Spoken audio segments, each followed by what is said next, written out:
Chapter 967. Although the Lord Ziwei Emperor's qi had been increasing, if the thief had not stolen it, her fate would have been even more vigorous. Wei Ci was worried at the thought of this. In order to clarify the truth, he sent letters to several hermit masters. Master Liaochen did not leave Hejian County and the other masters were in seclusion. He only caught Jinren Liuru. Wei Ci did not dare to guarantee the level of the others, but Jinren Liuru was half his teacher and a role model in the world of charlatans. Jinren Liuru smiled as he cleaned up the chessboard. "Young friend, you are not in the game. You can just watch from the sidelines. Why are you upset?" Wei Ci shook his head and said, "Although I am not in the game, the most important person in this life is in deep trouble."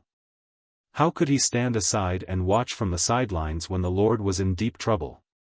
Jinren Liuru smiled and said, "Infatuation in the world of mortals." Wei Ci had an embarrassed look on his face, as if his thoughts had been seen through. "Young friend, please forgive me for being rude. You have already jumped out of the 3 realms and 5 elements. You have a great opportunity and the Emperor's qi to protect you. Why are you still in the world of mortals? Why not follow me to seek immortality and seek the Tao?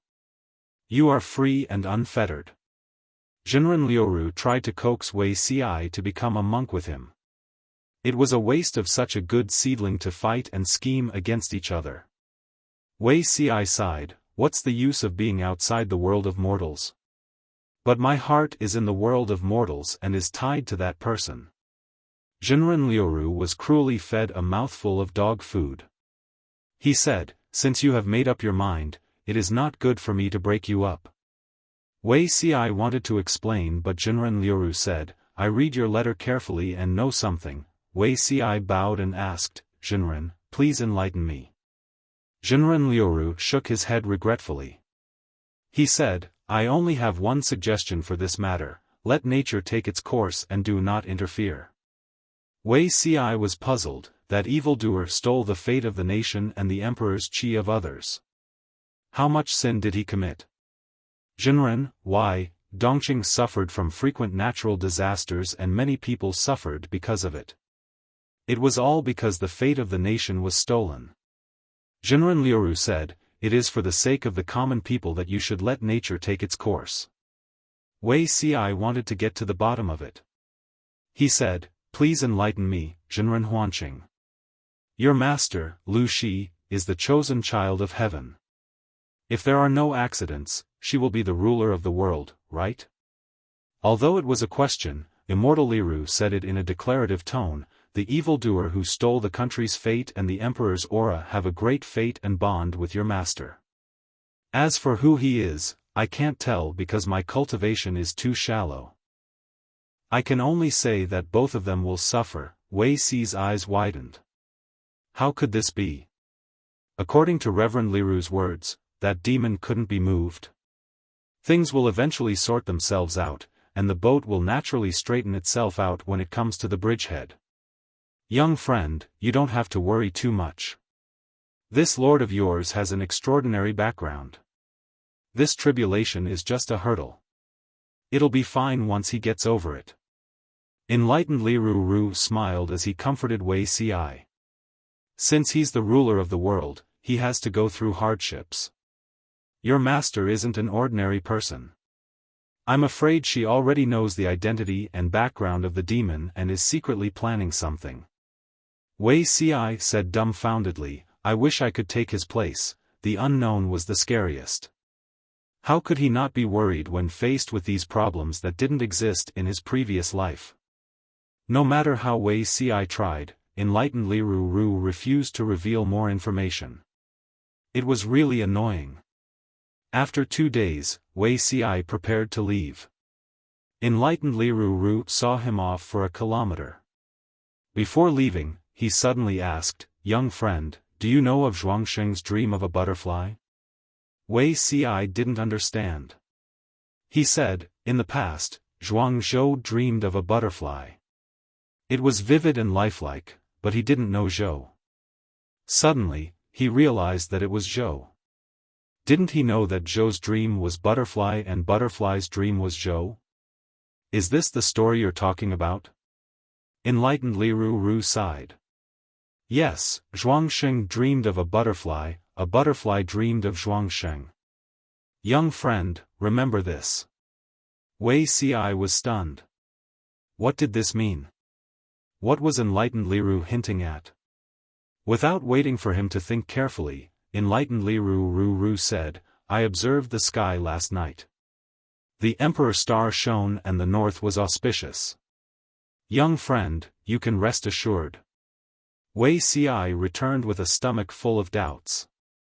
However, according to Enlightened Liru Ru's instructions, the Lord had the ability to deal with that demon and should be safe. Even so, Wei Ci still felt uneasy. Why would the evildoer who stole the fate of the nation and the Emperor's aura suffer together with his Lord? He desperately wanted to return to her side. Only by seeing her well with his own eyes could he be completely at ease. Wei Ci did not know that not long after he left, Enlightened Liru's chest throbbed as if he had an ominous premonition. He calculated with his fingers, and his expression changed drastically. He quickly packed his luggage and ran off to travel. Daoist Master Liru had only left for half a day when a group of black-clothed men pounced on him. These people were not willing to give up. They searched the inside and outside of the thatched cottage, as if they were looking for something. If Xie Qian were here, he would realize that Reverend Liru was the mysterious master who gave him the yin-yang jade pendant.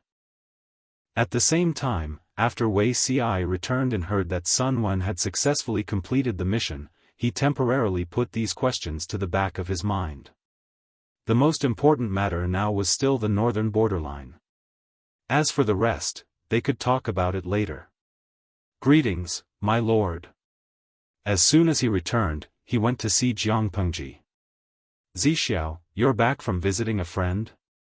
Jiang Pengji asked. You don't look worried. Did something difficult happen to you? Wei Ci restrained his unnecessary expression and said, Thank you for your concern, my lord. I'm fine. That's good. Jiang Pengji did not expose him. Instead, she asked the kitchen to prepare lunch for Wei Ci and sent someone to invite Qiguan Rang and the others. Zidao completed his mission beyond expectations. He also brought back a map of the northern borderline, as well as the locations and approximate military strength of the various tribes in the northern borderline. With these, our chances of winning against the northern borderline will be greater. Since Zixiao is back, the war against the northern borderline should also be put on the agenda. Wei Ci widened his eyes in astonishment. He knew that Sun Wen was very powerful. Otherwise, he would not have been able to suppress a group of young talents and secure his position as the top strategist of the Nie family. However, he did not expect Sun Wen to be so good at playing the dirty game. He played the northern borderline in the palm of his hand all by himself. After Wei Ci finished his meal, Qiguan Rang and the others arrived one after another. Jiang Pengji said, I'm sure everyone knows why I've summoned all of you here today. The three tribes of the northern borderline have been eyeing the Central Plains covetously for a long time. If not for the horse plague, which caused a great loss in their military strength, I'm afraid they would have already sent their troops south. They are full of ambition. The Central Plains is divided and the feudal lords are fighting each other. It is difficult to guarantee that the northern borderline will not take this opportunity to launch a sneak attack. As the governor of Wanzhou, I am in charge of Chongzhou. I will definitely be the first enemy to be eliminated by the northern borderline. As the saying goes, the one who strikes first gains the upper hand. Instead of waiting for the northern borderline to recover, it is better to take the opportunity to start a war and take their lives. Chapter 968. The three tribes of the northern borderline were nomadic tribes, living in tribes for generations. Because of the characteristic of living by water, the mobility of the three tribes of the northern borderline was far greater than that of the farming tribes of the Central Plains. For this reason, the cohesiveness of individual tribes was very strong, but the cohesiveness between tribes was very poor. Most of the time, the tribes in the northern borderline would have fierce disputes over the ownership of a certain pasture, and it would even evolve into regional wars. The tribes of the northern borderline were like a sheet of loose sand. Even if they were terrifyingly aggressive, they still could not pose a substantial threat to the Central Plains. They were just scattered sand. What was there to be afraid of? The appearance of the northern border imperial court made up for this flaw. A long time ago, the northern border didn't have an imperial court. There were only 3 extremely powerful tribes. One generation had an ambitious successor. This person took the lead as the leader of the tribe, and the other 2 tribes responded.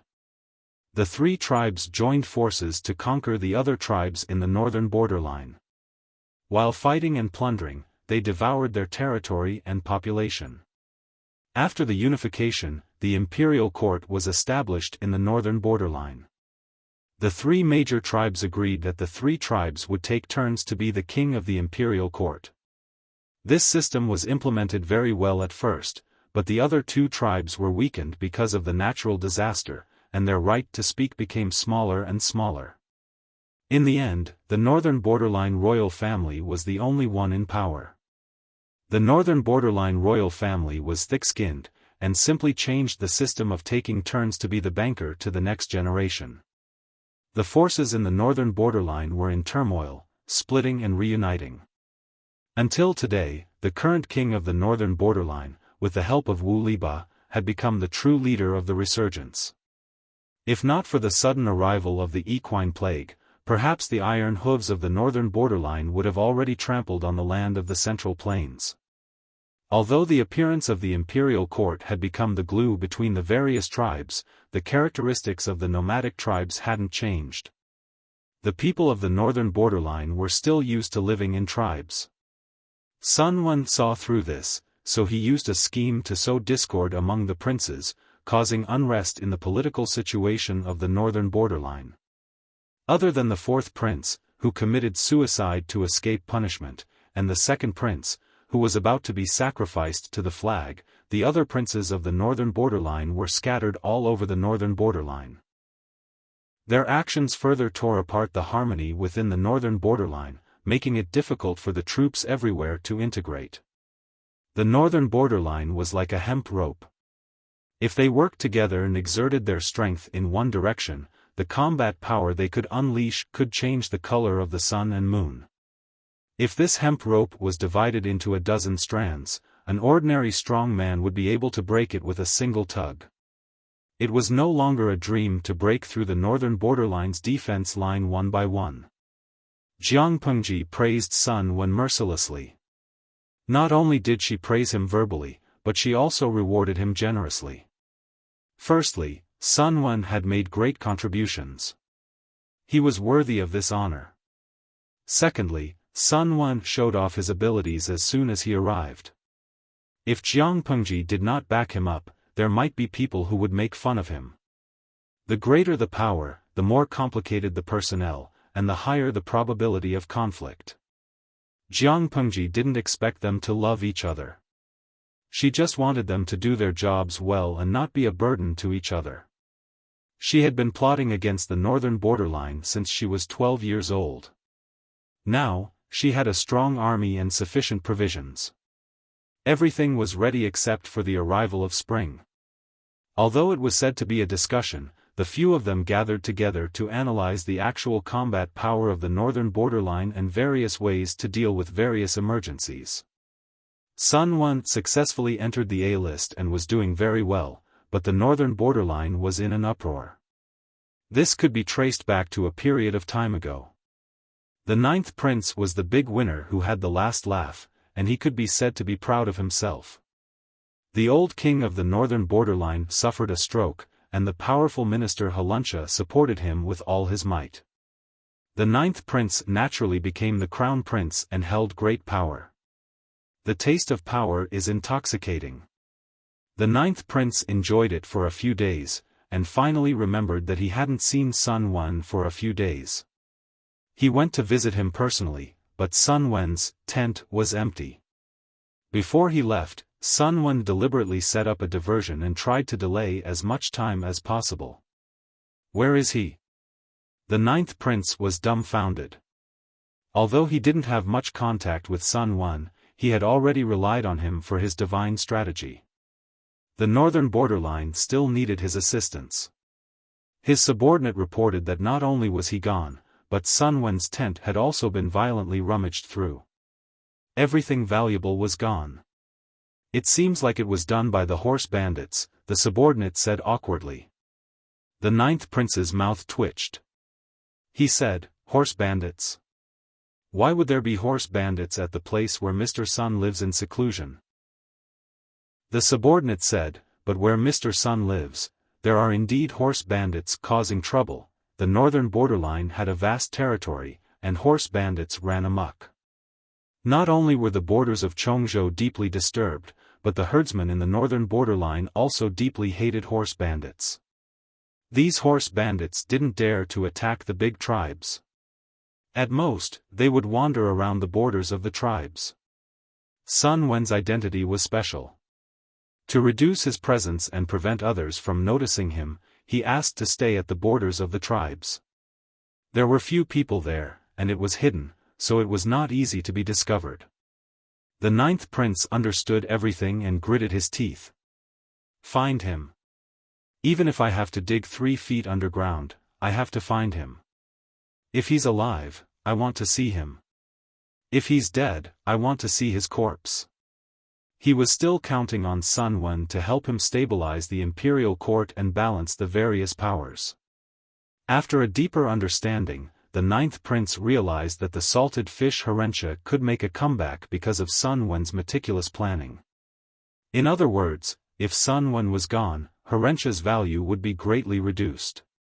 What use did he have for a salted fish?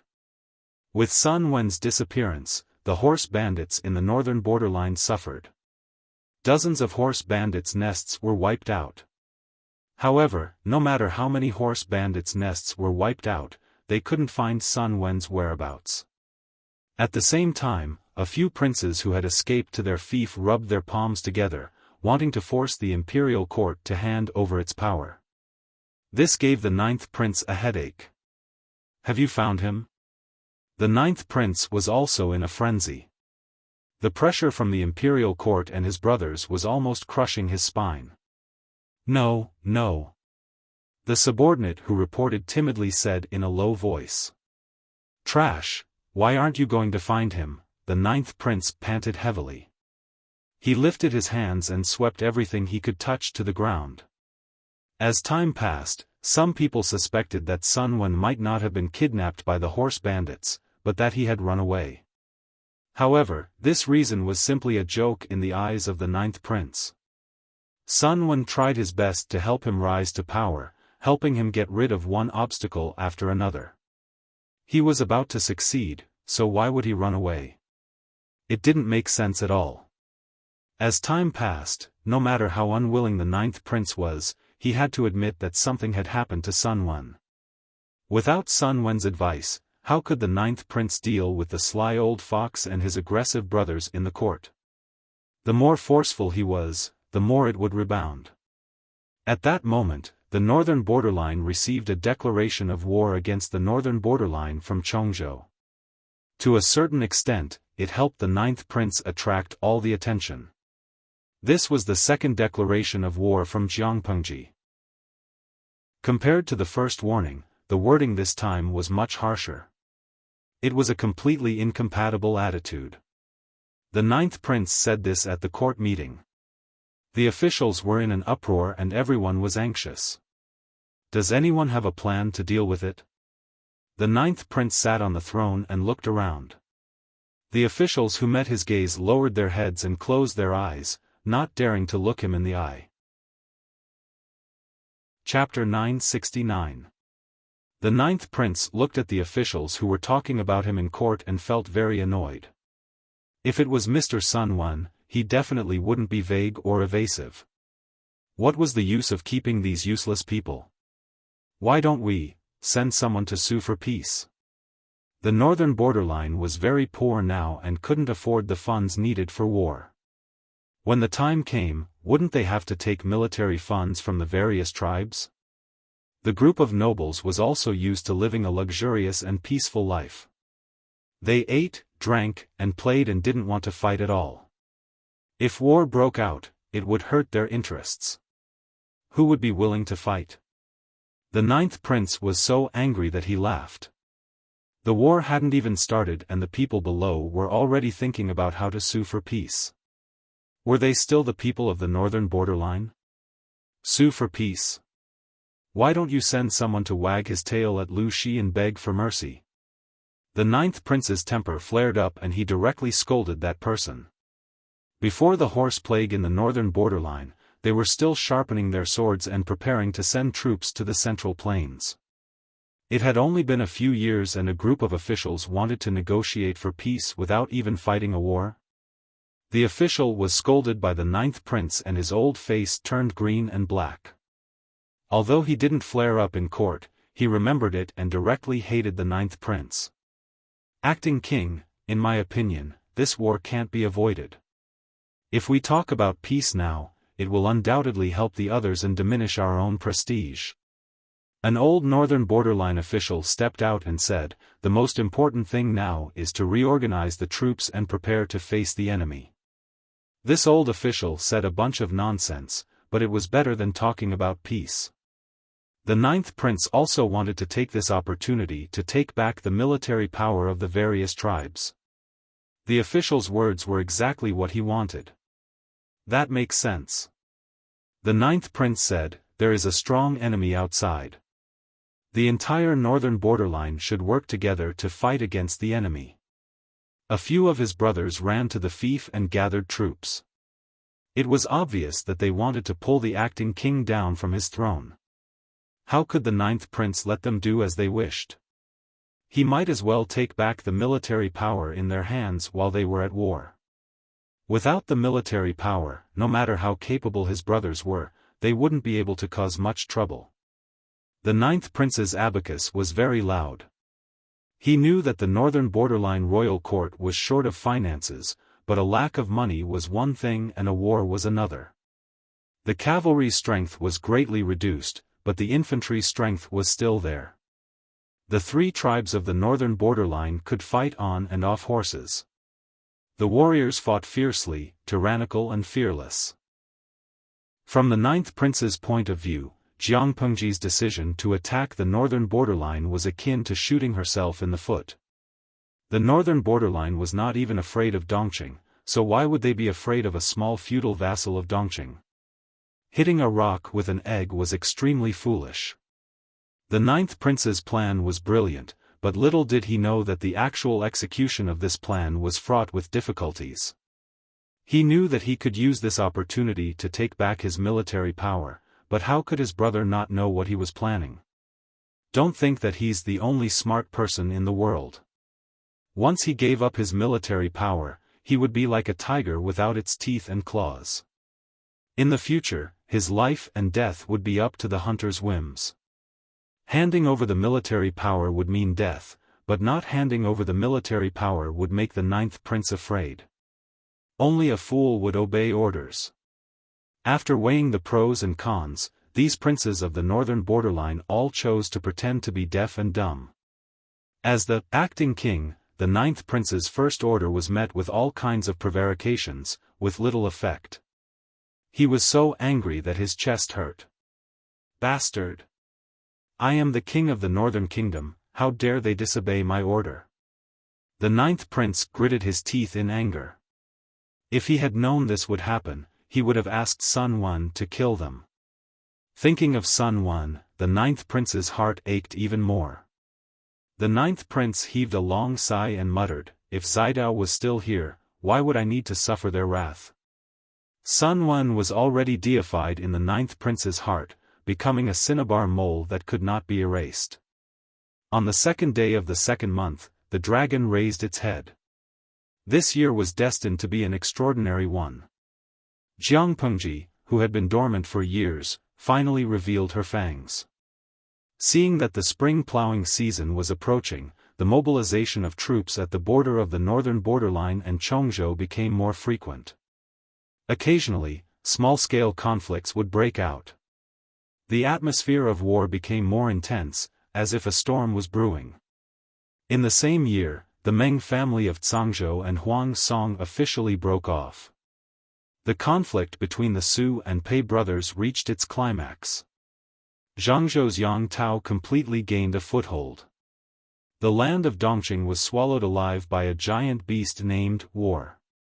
It was swallowed into its stomach. Lu Shi and the northern borderline, Su Pei and Su Fei, Huang Song and the Meng family of Zhangzhou, these few families have stirred up the whole of Dongqing. Yang Tao frowned. Every family was at war, which meant that their development would temporarily stop. This was a good opportunity for him to grow stronger.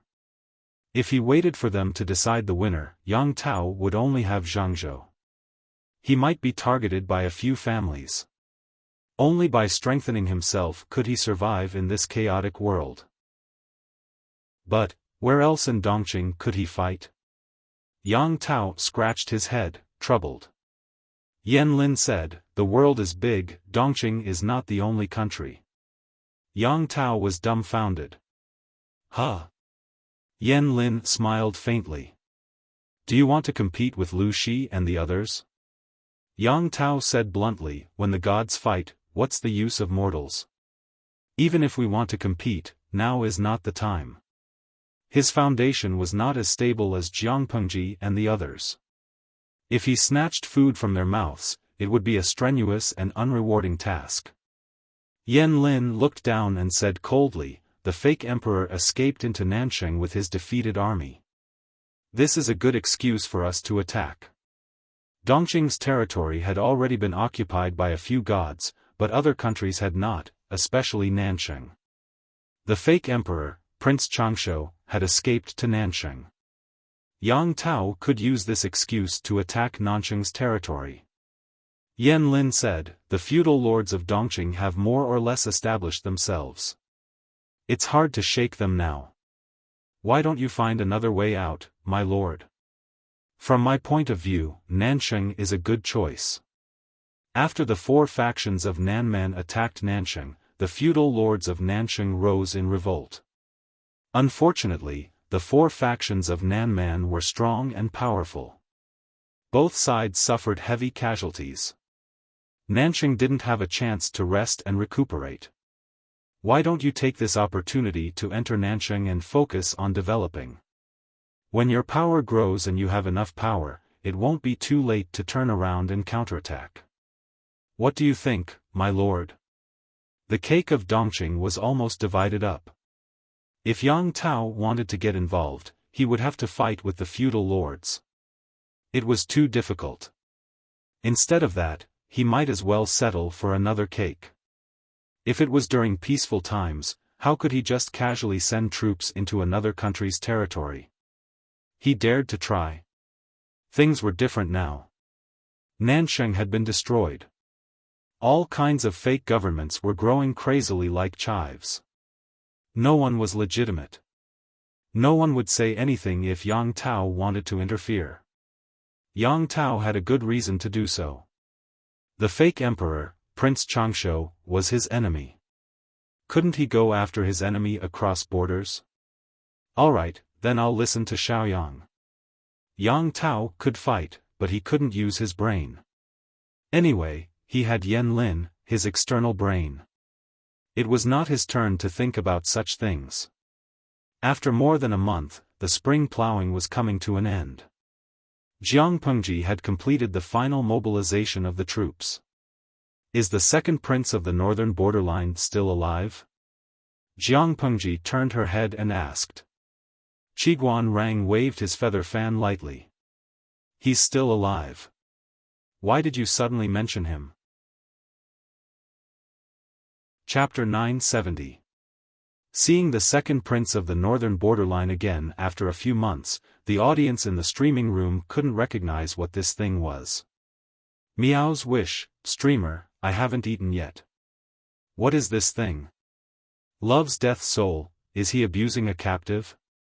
Mischievous Nuanyuan, he seems to be the second prince of the northern borderline. Is this poor little thing still alive? They thought that the second prince was dead after falling into Jiang Pengji's hands. They didn't expect him to be so tenacious. Of course, the second prince could survive until now thanks to the care of several doctors day and night. Otherwise, he would have died a long time ago. The second prince didn't have a good life. Every day was torture. His legs were crippled, and his tongue was cut off. What was the point of living? He knew there was no point in living, but he couldn't muster the courage to commit suicide. It was better to live a bad life than to die a good death. Wasn't there a saying in the Han family of the Central Plains? After suffering one blow after another, the second prince was terrified. His arrogance had been wiped clean. He would rather eat dregs of pig's feed than die. As long as he was alive, maybe he could kill Lu Shi after the northern borderline became strong. Then he could regain his original noble identity. This thought supported the second prince to live. He forced himself to live again and again. Now he had no courage to commit suicide. He had lost the concept of time. He only knew that he was living well. Suddenly, someone took him out of the cage and washed him. They scrubbed him with bath mud, changed him into clean clothes, and washed his hair full of lice. He felt refreshed. Ah! Ah! The second prince's tongue was cut off. He couldn't speak. He could only make meaningless sounds. The closest cage held the second prince's most trusted advisor. His situation was much better than the second prince's. He could speak and listen. Seeing a group of people about to take the second prince away, the advisor clung to the pillar of the cage and hurriedly asked, "Where are you taking him?" He thought he would be put in an important position after being captured, but Jiang Pengji looked down on him. Although she didn't say to kill him, Lu Shi didn't say to let him go either. He could only waste his time in the cage. Other than the lack of freedom, he was treated well. Where? The warden glanced at the advisor and sneered, "Today is an auspicious day. Naturally, we will send him on his way." The second prince's hearing was fine. When he heard this, he immediately struggled violently. He got on all fours and tried to crawl away. Several jailers tied him up mercilessly. All the foreign tribes of the northern borderline should die. These prison guards were all natives of Chongzhou. They were the most vocal victims of the northern borderline's invasion of Dongqing. How could they forget the blood feud of hundreds of thousands of people at the border of Chongzhou? No matter how reluctant the second prince was, he could not resist the power of the crowd. Soon, he was thrown in front of Jiang Pengji. "I've said it before, you're the most suitable sacrifice for the flag." Jiang Pengji glanced at the second prince coldly and sneered. Today, she was dressed in a dignified imperial robe with 9 chapters. She was dressed in black and crimson, with coral hanging down from her head. She had a jade ornament and a sword, which was tied to her knees. Amateurs enjoy the show, while experts appreciate the artistry. Not to mention anything else, just from her clothes, one could see her ambition. Lo Siji Lianmeng, imperial robe with 9 chapters. It's a high-class imperial robe that only nobles can wear. My streamer, you're amazing. The ancient times were not modern times. Not all clothes could be worn. If one wore the wrong clothes, he or she would be killed. The imperial robe symbolized social status. Only the emperor, dukes, marquises, earls, sons, men, orphans, ministers, and doctors had the right to wear it. Different people wore different imperial robes. They were roughly divided into 6 styles, which was why they were called the 6 crowns. Although Jiang Pengji was one of the feudal lords of Dongqing, the royal family of Dongqing was not completely finished. Her social status was limited to magistrate of Wanzhou. Her other identities were not recognized by the court. However, regardless of whether the court recognized it or not, Jiang Pengji would not give a damn about them. In the past, the flag was mostly sacrificed with pigs, cows, and sheep. Their blood was splashed on the ground as a sacrifice to the heavens to seek martial arts fate. If it was a war, captives or enemy generals' heads were often used as sacrifices. To boost morale, kill one to warn others. Now that Jiang Pengji was going to send troops to the northern borderline, what sacrifice could be more motivating than the second prince of the northern borderline? A long speech had to be made before the flag was sacrificed. Jiang Pengji used Wei Si's draft. Every word wept with blood. He described the cruelty of the foreign tribes in the northern borderline and the suffering of the people of Chongzhou. It evoked the anger and hatred of the soldiers. She changed the topic and ordered people to bring the sacrifice to the altar. At that moment, the hatred and morale of the soldiers had reached its peak. The sound of killing shook the heavens. The second prince knelt on the ground, shivering. There were 2 people beside him who were holding his shoulders so that he could not move. Today, this person's life will be used as a sacrifice to the countless souls who died in vain. May the heavens bless us and flatten the northern borderline. Flatten the northern borderline, flatten the northern borderline, flatten the northern borderline. The sound of the waves was louder than the one before it. Tens of thousands of soldiers gathered together and shouted in unison. Their murderous intent pierced through the clouds. Sacrifice to the flag. Jiang Pengji drew the sword from her waist. The snow-white blade shone with a cold light under the sunlight. Seeing that, the second prince was scared out of his wits. He did not care that his legs were crippled and his entire body was tied up. He struggled violently, trying to break free. He yelled in vain. His eyes were red and tears gathered and slid down his cheeks. However, the guards, on his left and right were too strong. No matter how he struggled, they did not move an inch. The second prince changed his strategy. He tried to kowtow to Jiang Pengji and beg for mercy. He did not want glory and wealth.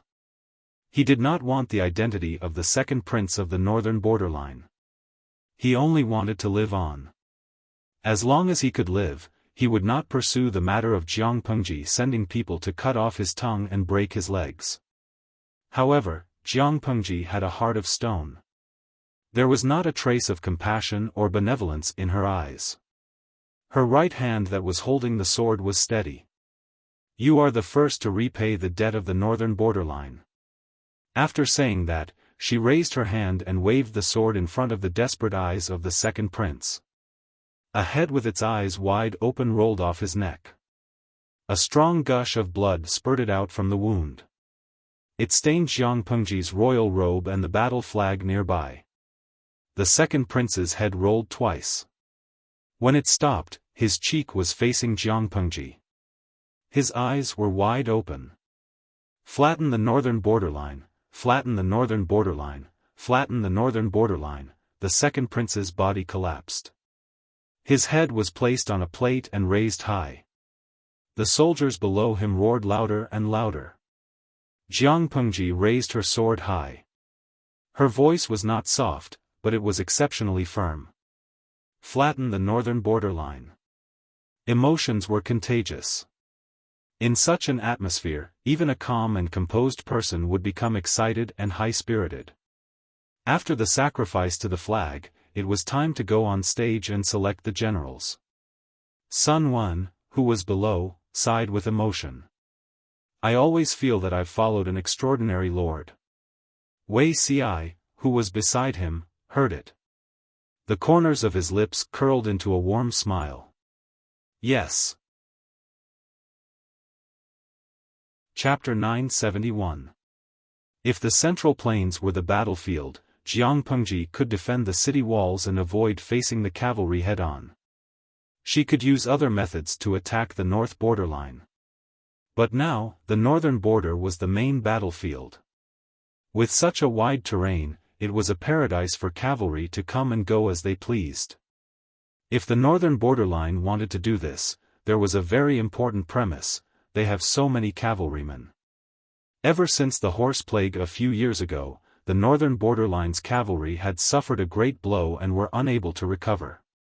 The royal court of the northern borderline colluded with the Meng family of Zhangzhou to purchase mares at a high price, which greatly increased the production of foals. However, it also took time to domesticate the foals. Jiang Pengji took advantage of the time difference. She chose the most awkward time for the northern borderline to send her troops, forcing the northern borderline to fight in a sorry state. At that moment it was unknown how many nobles of the northern borderline were cursing Jiang Pengji's ancestors. Of all the times to start the battle, they had to choose this timing. Otherwise, they could wait for the northern borderline to recover more than half of its vitality. At that time, they could fight openly. If they had done it earlier, the northern borderline would not have suffered such a big loss. The money saved from the deal with the Mengs could have been invested in the expansion of the army. Now, the vitality of the northern borderline had not been restored in time, and the money that had been invested was also wasted. Lu Shi has gone too far. The 9th prince was so angry that he tore up the secret report. Damn it, she actually dared to hit him. But that woman actually used their 2nd prince as a sacrifice. When had the northern borderline suffered such grievances? When had he ever been slapped in the face like this? Acting king, I am willing to lead the army to repel that traitor Lu. Not only was Wu Liba the wise man of the northern borderline, but he was also one of the few wise generals of the northern borderline. He was experienced in commanding and was fully qualified to lead an army. However, the 9th prince was wary of the master-disciple relationship between Wu Liba and the 3rd prince. He did not dare to relinquish his military power and chose another person to be the commander-in-chief with Wu Liba as his assistant. Because the king of the northern borderline suffered a stroke and was paralyzed, he was unable to handle the court affairs. The 9th prince succeeded as the acting king and temporarily took over the duties of the king of the northern borderline. Whether or not Wu Liba could become the commander-in-chief still required the approval of the 9th prince. The result did not need to be said, Wu Liba had volunteered and received this result. Naturally, he was indignant. Although he was indignant, now was not the time to be calculative about personal gains and losses. The most important thing at the moment was to repel the invading thief Lu. Even so, when Wu Liba found out who the commander-in-chief of the 3 armies was, he was so angry that his eyes turned red. The commander was none other than Wu Liba's political enemy, Herentia, who had assisted the 9th prince in becoming the acting king. When enemies meet, their eyes turn red. Herentia and Wu Liba were definitely incompatible like fire and water. It would already be good if they did not drag each other down. How could he expect them to advance together? The 9th prince did not notice the exchange of glances between Herentia and Wu Liba, and suddenly threw out a bomb. I intend to personally lead the army to boost the morale of the 3 armies. Personally lead the army? *T, Herentia and Wu Liba cursed in their hearts in unison. Was this bastard trying to stir up trouble? Don't you know what it means to be out in the field and not to obey the sovereign's orders? Putting everything else aside, the 9th prince was the acting king. After he personally led the army into battle, would the army obey the commander-in-chief or him? The 9th prince wasn't even as good as the 2nd prince, let alone leading troops to war. At least the 2nd prince had the experience of conquering tribes, but the 9th prince knew nothing at all. Taking 10,000 steps back, the 9th prince arrived at the front line and didn't do anything. He generously handed over the military power to the commander-in-chief and didn't interfere in the war. That wouldn't do either. The swords on the battlefield had no eyes. If the 9th prince was caught by the enemy, would he be helping or causing trouble? For the first time, Wu Liba and Herentia reached a consensus to stop the 9th prince. Acting king, personally leading the army concerns the fate of the nation. Please think twice before acting. If they could win, it wouldn't be a problem. If they lost, the acting king would be captured or killed. Regardless of whether he was dead or alive, it would be a huge blow to the morale of the northern borderline. No matter how one looked at it, the current northern borderline had not reached the point where the acting king needed to personally lead the army. This matter could be avoided if possible. The two of them didn't know that the 9th prince wanted to lead the army personally because he had a guilty conscience. If all the troops were transferred to the front line, he would be in charge of the imperial court. This meant that the number of troops protecting him would be greatly reduced. If his brothers joined forces to launch a sneak attack on the imperial court, wouldn't he be dead for sure? Rather than that, he might as well follow to the front line. On one hand, he could boost the morale of the three armies. On the other hand, he could control the various generals and reduce the number of collusions and disagreements in the entire army. If he could defeat Lu Shi, he might be able to be promoted from acting king to a true king. The first time he led the army personally, he achieved a great victory. What did this mean?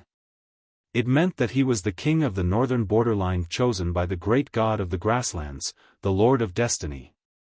Apart from Harunsha and Wu Liba, the other ministers suggested one after another. Their intentions were similar.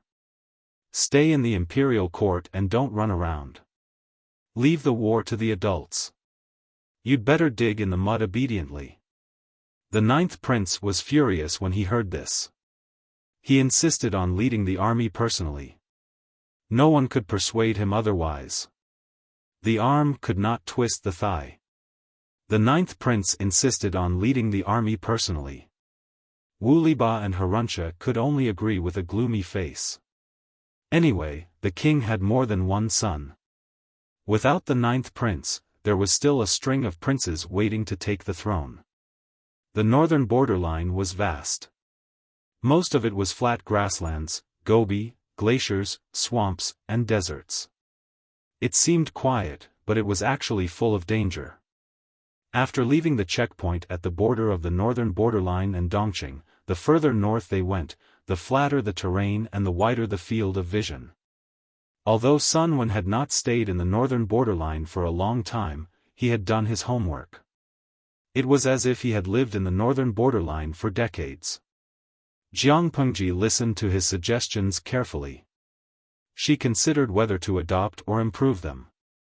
The further we go, the more open the terrain will be. The mountains will be flat.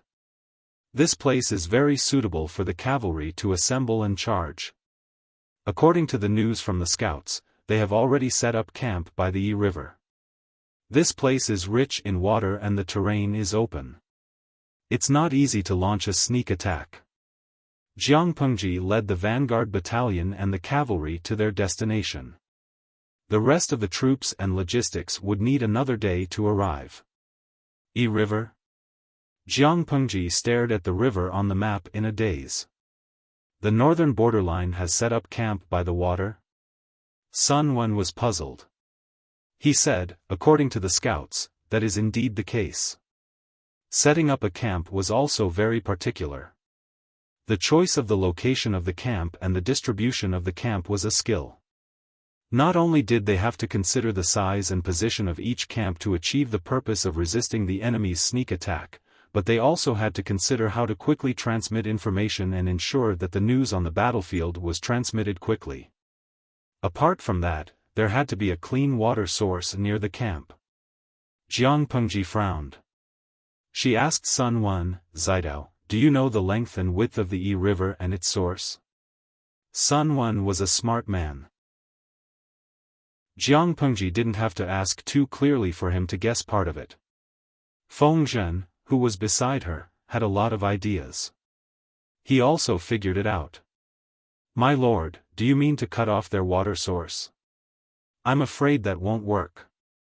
They know the distribution of water in the northern borderline better than we do. If we cut off this river, they can still choose another one. We can't defend against it. The water source in the northern borderline wasn't abundant, but it wasn't the time of extreme water shortage. It was just the beginning of spring. As spring and summer approached, the glaciers upstream would melt, and the river would become more abundant. Sun Wen frowned. Could it be poisoning? Chapter 972. Wan Qiguan Rang and Wei Ci were rushing over with the main force. At this moment, the two of them were not in the tent. Sun Wen frowned when he heard this. If it wasn't poisoning or cutting off the water, then, my lord, you mean, the flood? What was a flood? The live stream viewers gave a clearer answer. Gui Kai Guo Feng Shao, Ling Sun. It's more common here in the Yellow River. Generally, it was because the lower section of the river was frozen or the ice dam formed by the accumulation of ice, causing the river to be blocked and causing the river to rise. If it was light, it would cause the river to flood, but if it was heavy, it would cause the dam to break and cause a disaster. Cafeteria Daffin Auntie, I realized that our streamer is becoming more and more witty. I feel like the retarded Beijiang is going to die soon. Dajiang marries me. No, if it's a man-made flood, the host is now downstream. Is she going to drown herself? How was that possible? Jiang Pengji wanted to crush her opponent to death, not dig a hole to bury herself. Now that the weather is so cold, it will take at least a month for the snow to melt. The Yi River was wide and long, with a large difference in height between the upper and lower reaches. It flowed through all the major tribes in the northern borderland. If we can create a man-made ice flood and prevent the Yi River from flooding, that would be a great idea. The northern borderline was a nomadic people. They lived by water, and wherever there was a water source and abundant grass, they would go there. In other words, if the Yi River burst its dike, the northern borderline tribes near the Yi River would suffer. At this time, a spectator in the live stream remembered a detail and quickly asked in the live stream. Xia Xingchen, streamer, I've carefully looked at the map of the north borderline and Dongqing. It seems that the water of the Yong River will flow into the territory of Dongqing, right? If the upstream Yi River burst its dike and flooded, would the water flow in Dongqing be affected? It wasn't a problem to flood the northern borderline, but he didn't want to drown his own family. Regarding this problem, Jiang Pengji was not very worried. Dongqing's water veins were crisscrossed and were quite developed. The overflowing water from the Yi River gushed into Dongqing. After many divergences, the impact was not great. Feng Zhen rubbed his chin and said, even so, the three tribes of the north borderline have lived here for a long time. How could they not even know about Ling Sun? The herdsmen of the northern borderline were very dependent on this water source. Their ancestors had been dealing with this river for generations. If the people of Dongqing depended on the heavens to eat, then the people of the north borderline depended on the rivers to eat. Once the river dries up or floods overflow, the tribes living along the river will suffer. If there were any changes in the Yi River, they would definitely be able to detect it immediately. They were far more experienced than them. Sun Wen furrowed his brows and said, Zishur's worries are not without reason. If their intentions were discovered by the enemy one step ahead of them, no matter how powerful the plan was, it would be greatly reduced and would not be able to achieve the desired effect. The reason why he was able to achieve such an unexpected result was because the information on both sides was not on the same level. Feng Zhen looked at the Yi River channel with a thoughtful expression. His eyes narrowed slightly, and there seemed to be a flash of inspiration in them. The Yi River was not the only river in the northern borderline. If they were to occupy the upstream to intercept the water, no matter how stupid they would not stay in the same place. Based on the northern borderline's understanding and rich experience of the Yi River, it was quite possible for them to discover the preemptive opportunity to create a man-made ice flood. Once they lost the initiative, their advantage would turn into a disadvantage. In that case, it would be better to cut off the water upstream to ensure the normal flow of the Black River and store water upstream at the same time. When this idea popped up, Feng Zhen couldn't help but think in that direction. As he thought about it, he simulated the feasibility of it. After a while, Feng Zhen said, there really is a plan. while Jiang Pengji and the others were discussing in the tent, the northern borderline camp was also in a heated debate. After all, the northern borderline was fighting on their home ground. The speed at which they gathered their troops and set up camp was much faster than Jiang Pengji's. The scouts returned with news. Jiang Pengji's army was gathering 20 miles away from the camp. The main force had not arrived yet. Hearing this news, Wu Liba's entire body trembled. He hurriedly stepped forward to speak. The Lu clan has a large number of soldiers and generals. I heard that the soldiers in the tent are all elites who have been meticulously trained. If we allow their 100,000-strong army to gather, they will certainly be a great threat to us. In my opinion, the acting king should give the order. While the Lu clan's army has not arrived, we should attack first and catch them off guard. As long as we successfully defeat their elite vanguard, the morale of the Lu clan's army will be greatly reduced. In ancient wars, morale was one of the key factors that determined the outcome of a war. If morale was high, even eunuchs could chase hens. If morale was low, 3 to 5 strong men could be chased by rookies.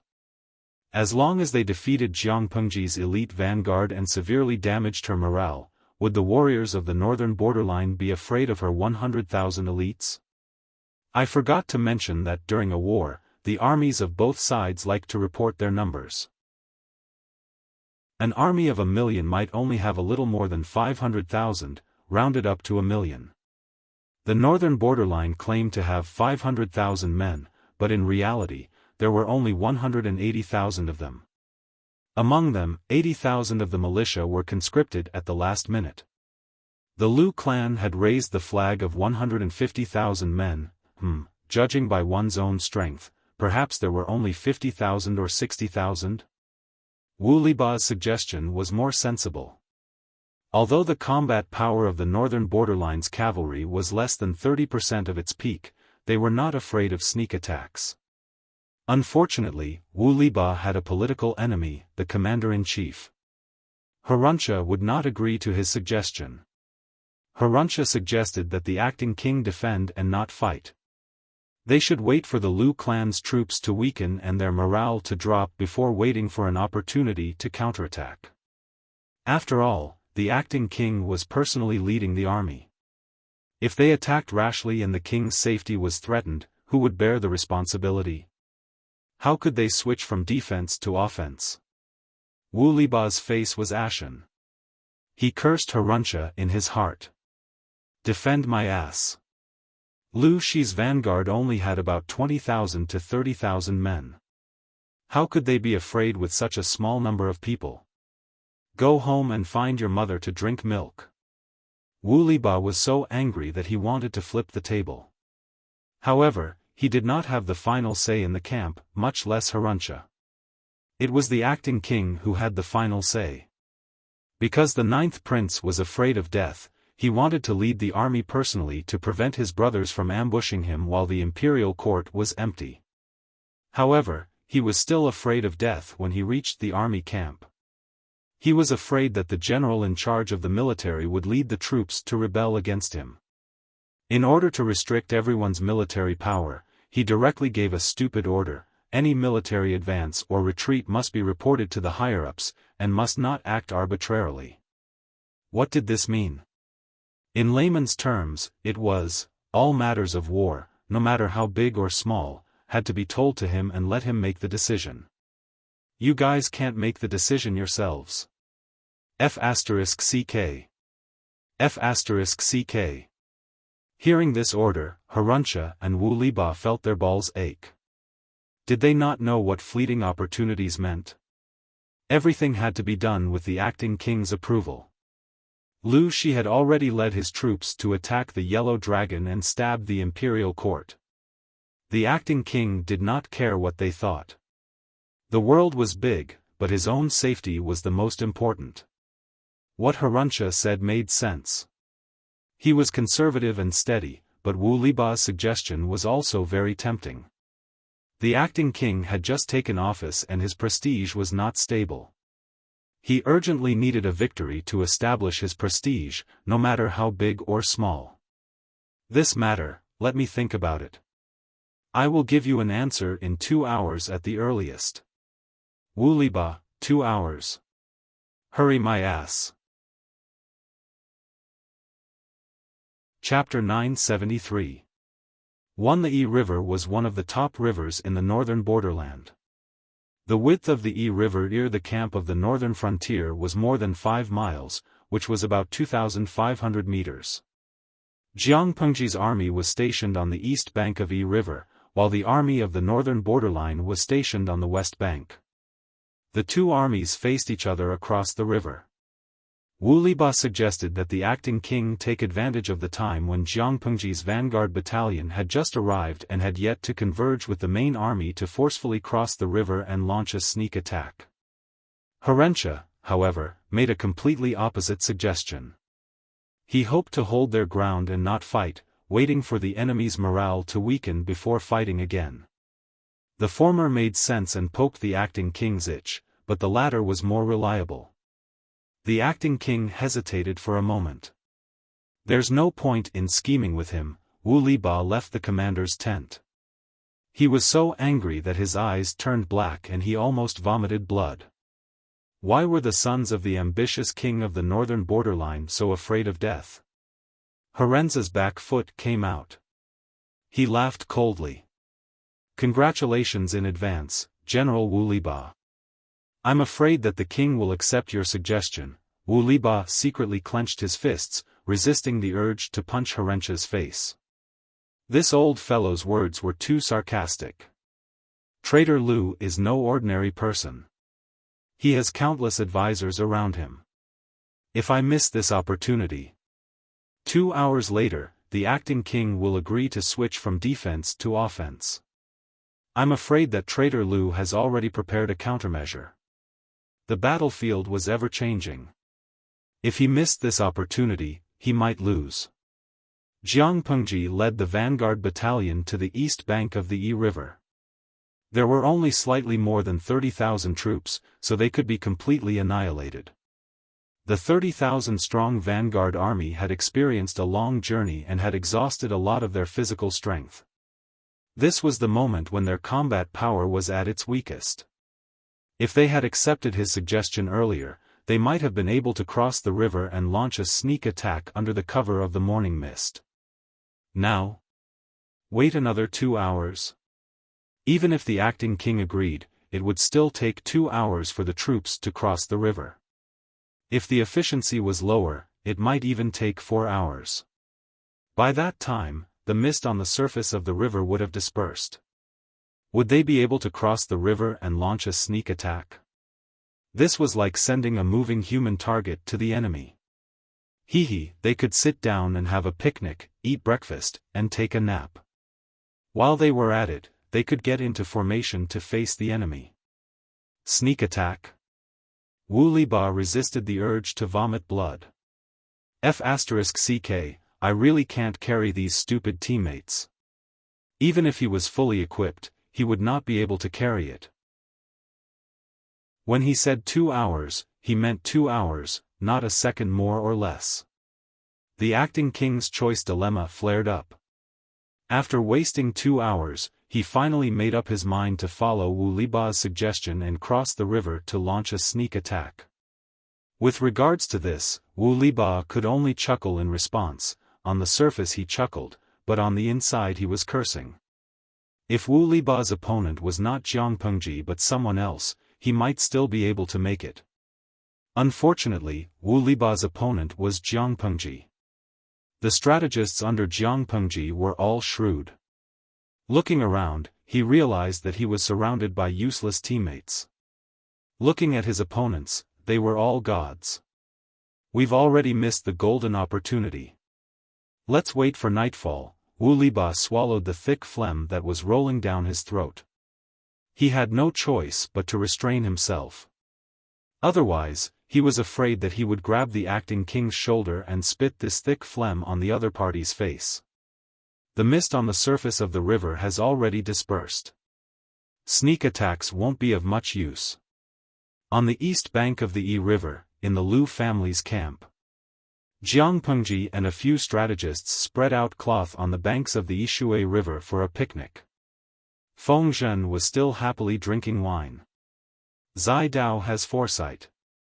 They really didn't cross the river for a sneak attack. At first, he saw traces of troop movements in the enemy's main camp. Then, it became quiet again. It was obvious that they had given up on crossing the river for a sneak attack. TSK, it made him nervous for a while. Sun Wen looked at the scene in front of him. He resisted the twitching of his eyebrows and said expressionlessly, if Wu Liba was the commander-in-chief and the acting king of the northern borderline didn't personally lead the army into battle, or if he chose to delegate power to Wu Liba, I'm afraid that the army of the northern borderline would have crossed the river more than 2 hours ago. If that was the case, why would they still be eating breakfast by the river? But the reality is that the acting king of the northern borderline is personally leading the army into battle, and the commander-in-chief is Wu Liba's political enemy. I can't take it anymore, I'm laughing so hard my stomach hurts. Feng Zhen laughed and almost choked on the wine. He had no choice but to laugh. Wu Liba, the wise man of the northern borderline, was too pitiful. If Wu Liba could seize the opportunity to cross the river and launch a sneak attack, even if the troops were prepared, they might be caught unprepared. They might not be completely annihilated, but it was inevitable that they would suffer some losses. Don't think that suffering a small loss was nothing. If the main forces of the two armies suffered a small loss before the battle began, the morale of the army would drop by a large margin. Sun Wen had been a multifaceted spy in the northern borderline. He had thoroughly studied the temperaments of the main characters. No matter how powerful Wu Liba was, he was bound to be tricked by a group of arrogant and stupid teammates who would only hold him back. Don't be arrogant in victory, don't be discouraged in defeat. Moreover, we haven't won yet. It's not time for us to be arrogant. Jiang Pengji warned Feng Zhen to prevent him from acting recklessly. She said calmly, we missed this opportunity today, but there's another one tonight. Be careful. If they still didn't launch a sneak attack at night, Not to mention Feng Zhen, she would also pity Wu Liba. Jiang Pengji smiled and squinted her eyes. She said, oh right, how are things going on Zixiao's side? Feng Zhen restrained the wanton look on his face, and a glimmer of light flashed in his eyes. Rest assured, my lord. The timing is just right, if wisdom is not enough, then we'll conquer it with force, Jiang Pengji said. Tonight, we'll teach the northern borderline how to fight a war. If wisdom was not enough, then we'll conquer it with force? Teach the northern borderline how to fight a war? In terms of arrogance, there was probably no one more arrogant than this lord. Sun Wen thought about it silently. Jiang Pengji didn't like to waste time in battles. Her biggest characteristic was her rapid pace. If the quality of the soldiers she led was average, an overly fast pace would easily cause the order of the battle to be disjointed, and they would become a burden instead. It was different now. Her soldiers had been painstakingly trained for several years.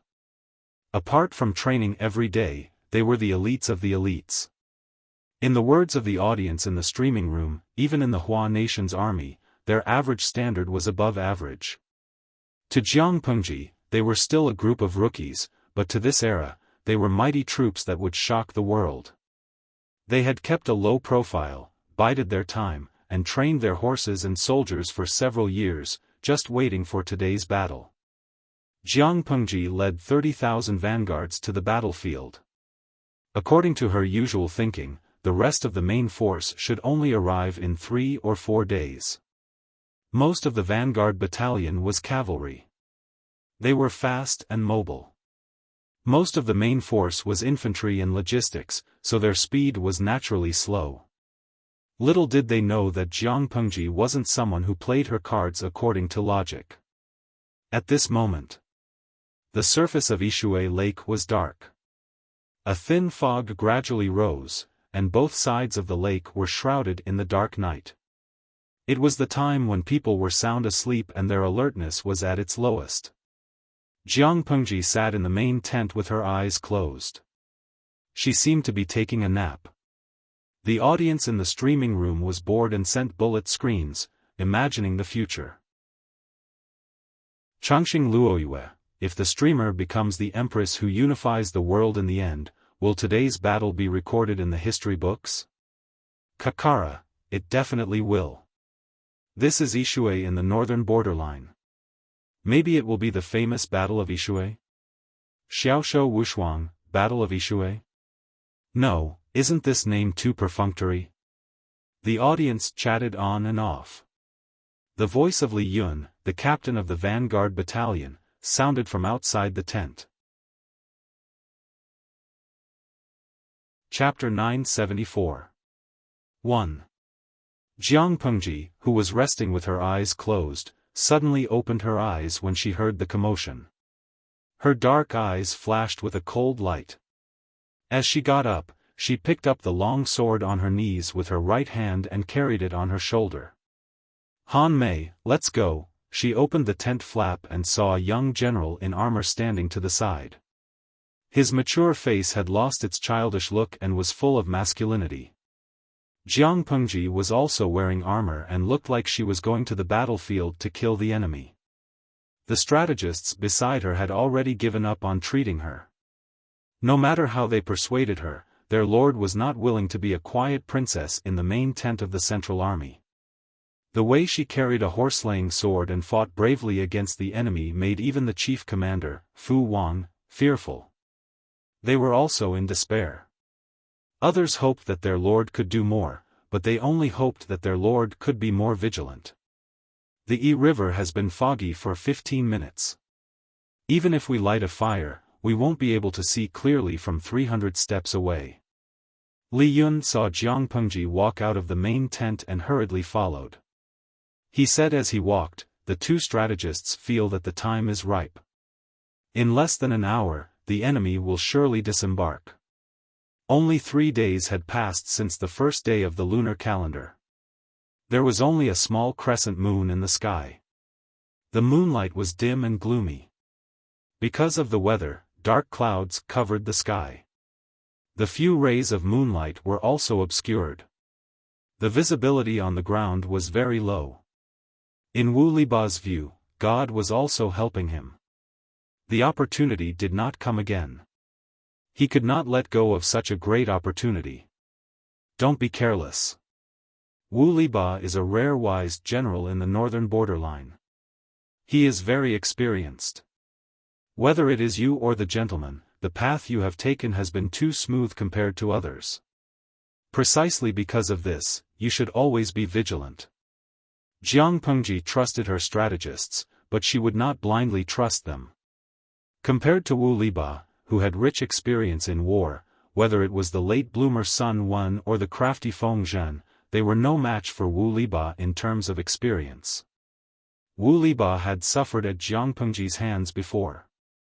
The night attack on the shore this time would not be easy to deal with. Li Yun looked like he had learned something. His little tail that had just been raised drooped down obediently. We know that it is highly likely that Wu Liba will cross the river tonight and launch a sneak attack. However, we do not know when he will arrive or from which direction. Now, we can only deal with the changes by not changing, instructing the vanguard camp to be on their toes and not slack off at all. Jiang Pengji met up with Feng Zhen and the others. When she arrived, Feng Zhen and Jiang Nongqin, the commandant of the female battalion, were discussing in a low voice. Sun Wenze, who was beside them, frowned deeply. "Greetings, my lord." The three of them bowed in unison. "No need to be so polite. How are the preparations?" Jiang Nongqin said in a low voice, "Your Highness, we're almost ready. We're just waiting for the movement on the river." She was 1 year older than Jiang Pengji's current body.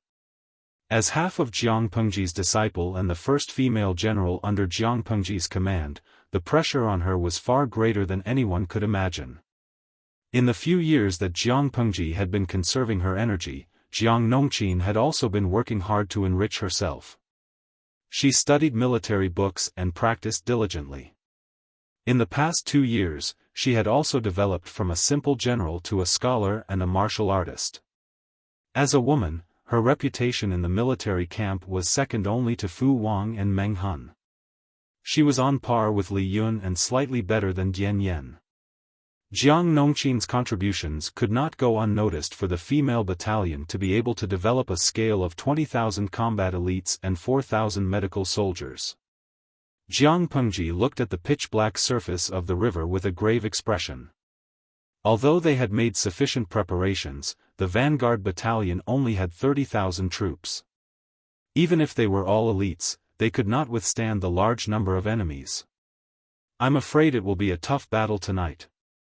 No matter what, we have to hold on for a few days, rest assured, my lord. I will definitely fight to the end." A woman's voice was either as gentle as water or as clear as a silver bell. Jiang Nongqin's voice was like a blood-stained knife. Every word was filled with murderous intent. Although she did not have a stocky build, when she stood there, she looked like a sharp spear. After half an hour, the fog on the surface of the river became thicker. "It's here." The female soldiers of the vanguard battalion sent back news that a large number of fireflies had appeared on the surface of the river and were approaching the east bank. As time passed, the number of fireflies increased. Through the thick fog, these moving fireflies could be seen from far to near, from small to large, like fireflies. In the dark night, it looked very horrifying. Jiang Nongqin's expression was solemn. She seemed to have thought of something. She said to Sun Wen, military advisor Sun, "I'm afraid it's a trap."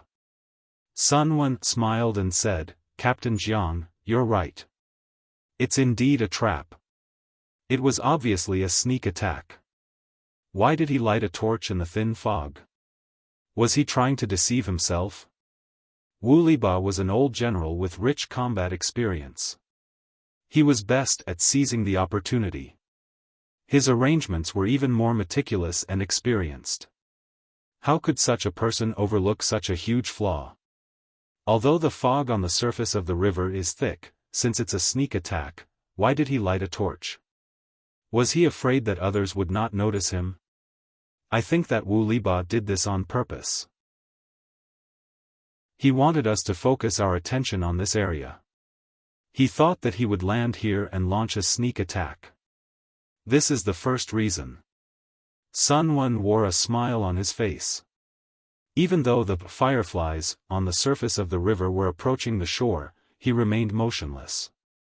Secondly, the foreign tribes of the north borderline live by water. A mere river is nothing to them. Even if they did not light a torch and the water surface is no more than 5 miles wide, they would be able to cross the river smoothly. In summary, this should be a deliberate decoy. We must not fall for it. Sun Wen spoke calmly.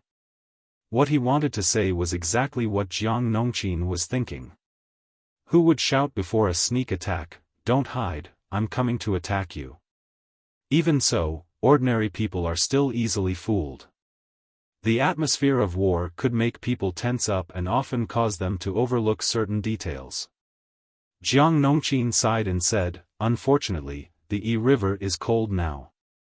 If it were summer, Wu Liba might be able to make you suffer a little." Sun Wen looked at Jiang Nongqin in surprise. "Please give me some pointers, Captain Jiang." Seeing Sun Wen's reaction, Jiang Nongqin said uneasily, "I can't say that I'm giving pointers. I just feel that the foreign tribes of the north borderline know the river like the back of their hands. Their swimming skills should not be weak either. If it were summer, the river would not be so cold. Perhaps people could use the hull of the boat as a cover to cross the river." Although Jiang Nongqin's imagination was wild, it was not impossible. When encountering a meticulous person like Sun Wen, he would definitely think that the appearance of a torch on the boat on the river was a feint by the enemy. Little did he know that the enemy was hiding under the shadow of the boat. If they crossed the river, they would be caught off guard. "Lieutenant Jiang, you've taught this old man a lesson. Thank you. Sun Wen bowed with his hands folded in front. He valued Jiang Nongqin even more. Jiang Nongqin was just saying. She was experienced in war and training, but she was still an intern when it came to giving advice. She had IQ and knowledge but lacked actual combat experience. Jiang Pengji asked Sun Wen to help Jiang Nongqin because she wanted Sun Wen to give her some pointers. Seeing that the fireflies on the surface of the river had entered their shooting range, Sun Wen ordered to use a rocket to test the waters. Chapter 975. 1. An empty boat was the right choice. Wu Liba placed a straw doll on the boat and lit a torch, trying to attract the attention of Jiang Pengji's side. If it was someone else, they would most likely be fooled.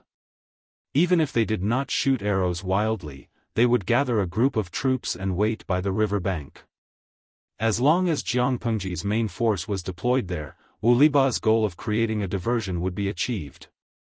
However, Wu Liba's opponent was Sun Wen, a late bloomer who had once toyed with the northern borderline's imperial court. Sun Wen was cautious and meticulous.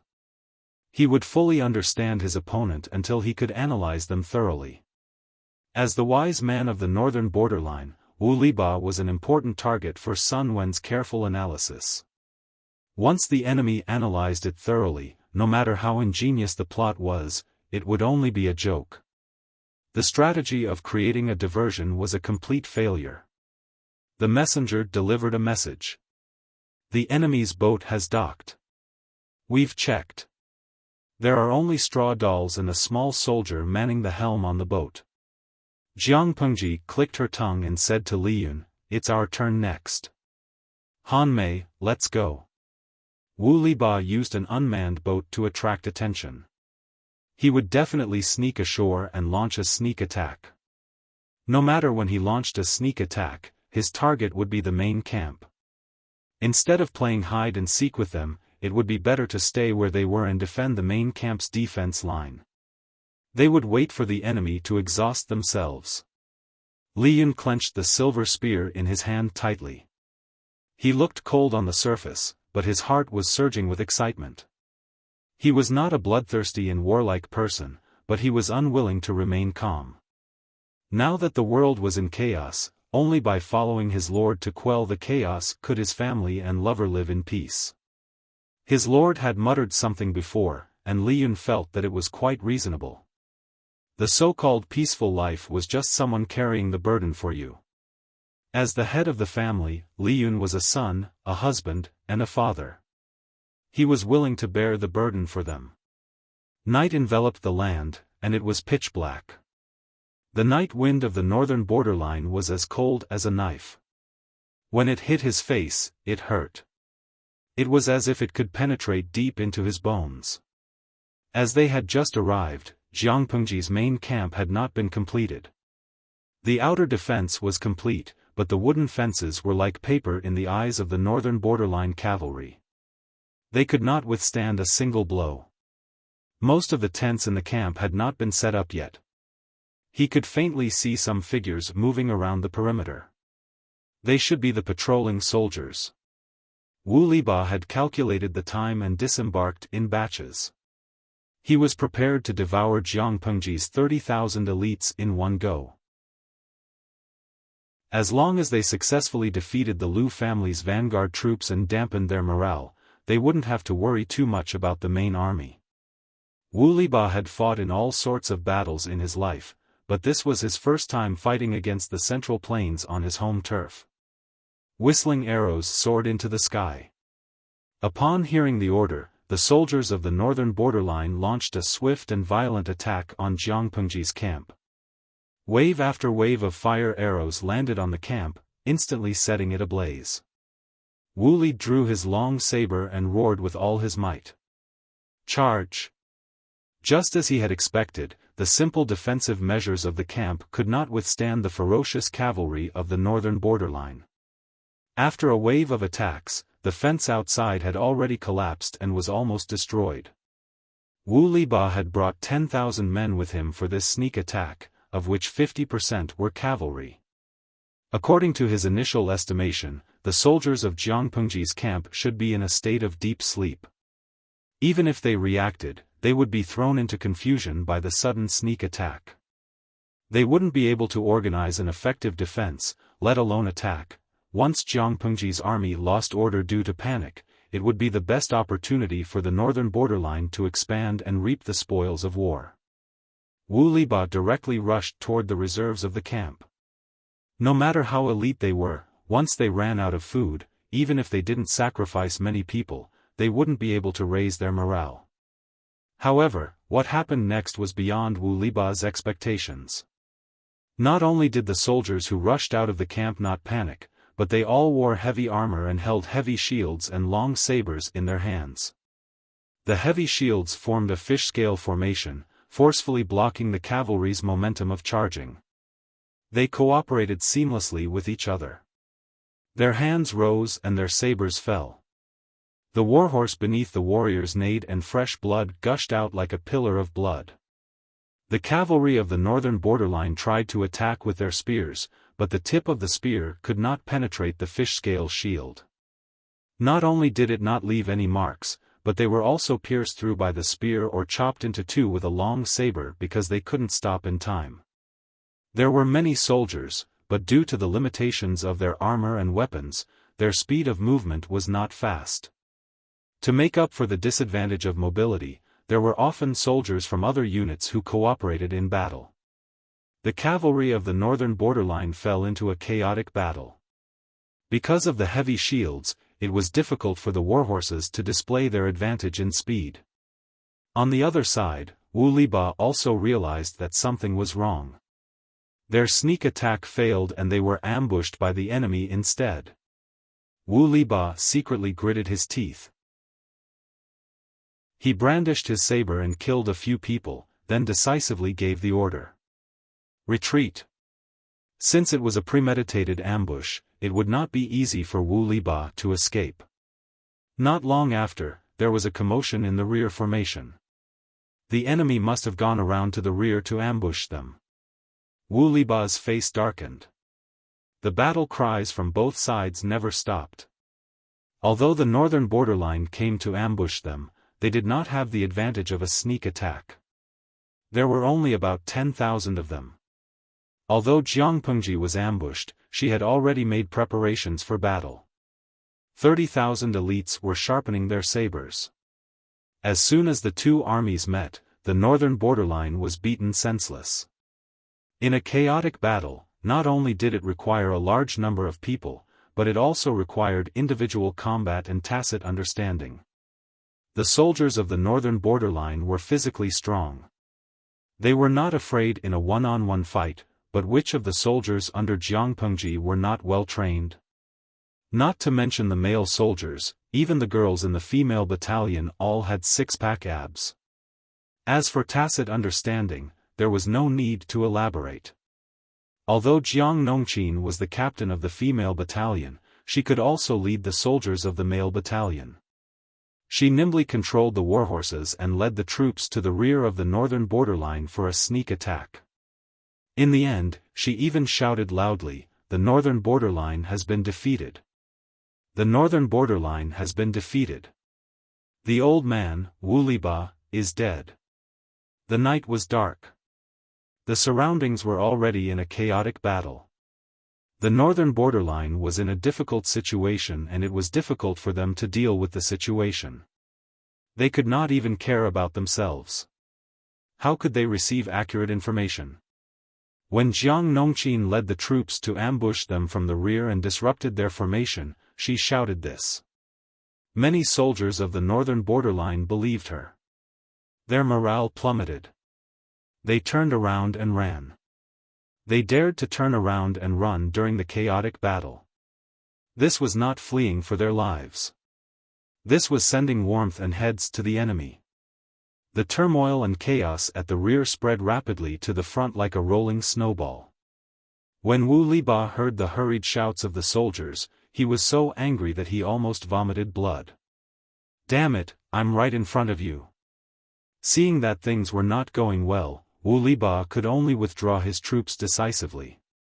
As he retreated, he stopped the rumors from affecting the morale of the troops and used it to stabilize their position.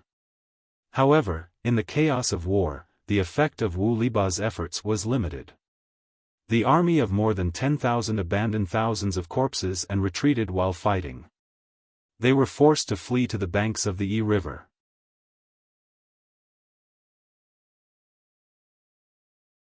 The battle had just begun. If Wu Liba died here or was captured, the morale of the northern borderline would suffer a devastating blow.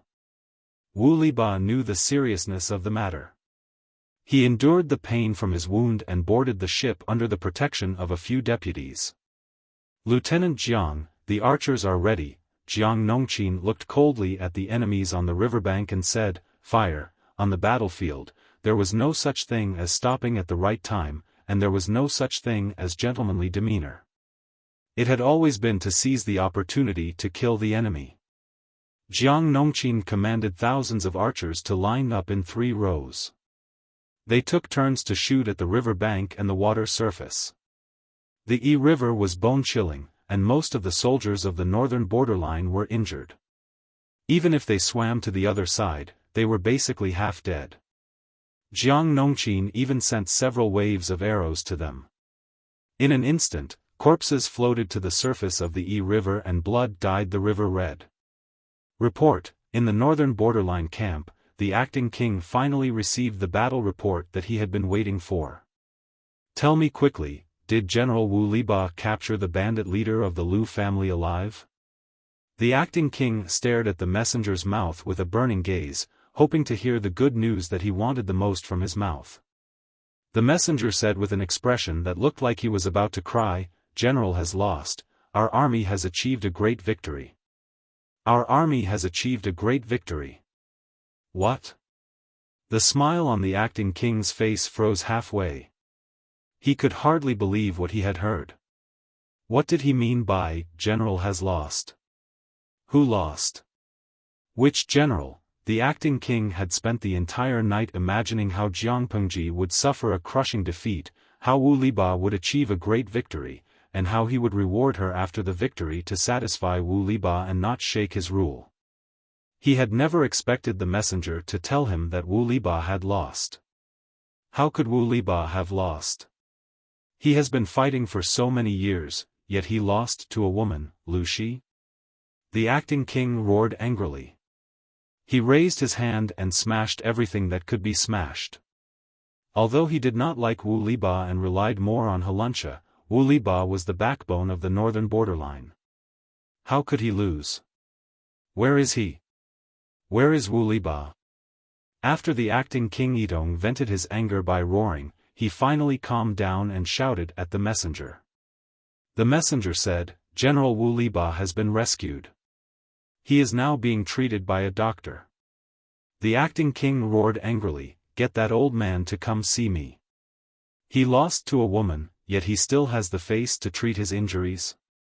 When the words left his mouth, the guards guarding the main tent and the messenger felt a chill in their hearts. They felt a chill that they had never felt before. No matter what, Wu Liba was the loyal subject of the king of the northern borderline. He had helped the king to conquer the tribes. Even if Wu Liba had not made any contributions to the northern borderline, he had worked hard. The 9th prince was only the acting king. How could he humiliate the old subjects of 2 dynasties? As time passed, the murderous cries from the shore of the Yi River gradually faded away. As far as the eye could see, there were countless corpses floating on the surface of the water. Fresh blood dyed the surface of the water scarlet. Jiang Nongqin commanded the soldiers to clean up the battlefield. She pulled out those who were still breathing from the pile of corpses and sent them to the wounded barracks. Jiang Pengji raised her hand to wipe away the blood that flowed into the corner of her mouth. She slowly calmed her surging killing intent and breathing. With a clang, she threw the broadsword in her hand to the side. Sun Wan, who had stepped forward, saw it. The blade was covered in blood. Pieces of flesh and internal organs hung on the back of the broadsword. Some of them had dried up and turned black, but other parts were still very fresh. Not only that, but the broadsword was missing a few notches. Many parts of the blade were curled up. It was extremely worn out. It would probably be difficult to use it again. Although he did not see how his lord killed the enemy with his own eyes, judging from the condition of the broadsword, the battle must have been extremely intense. Did I scare you? Jiang Pengji loosened the ropes of her armor.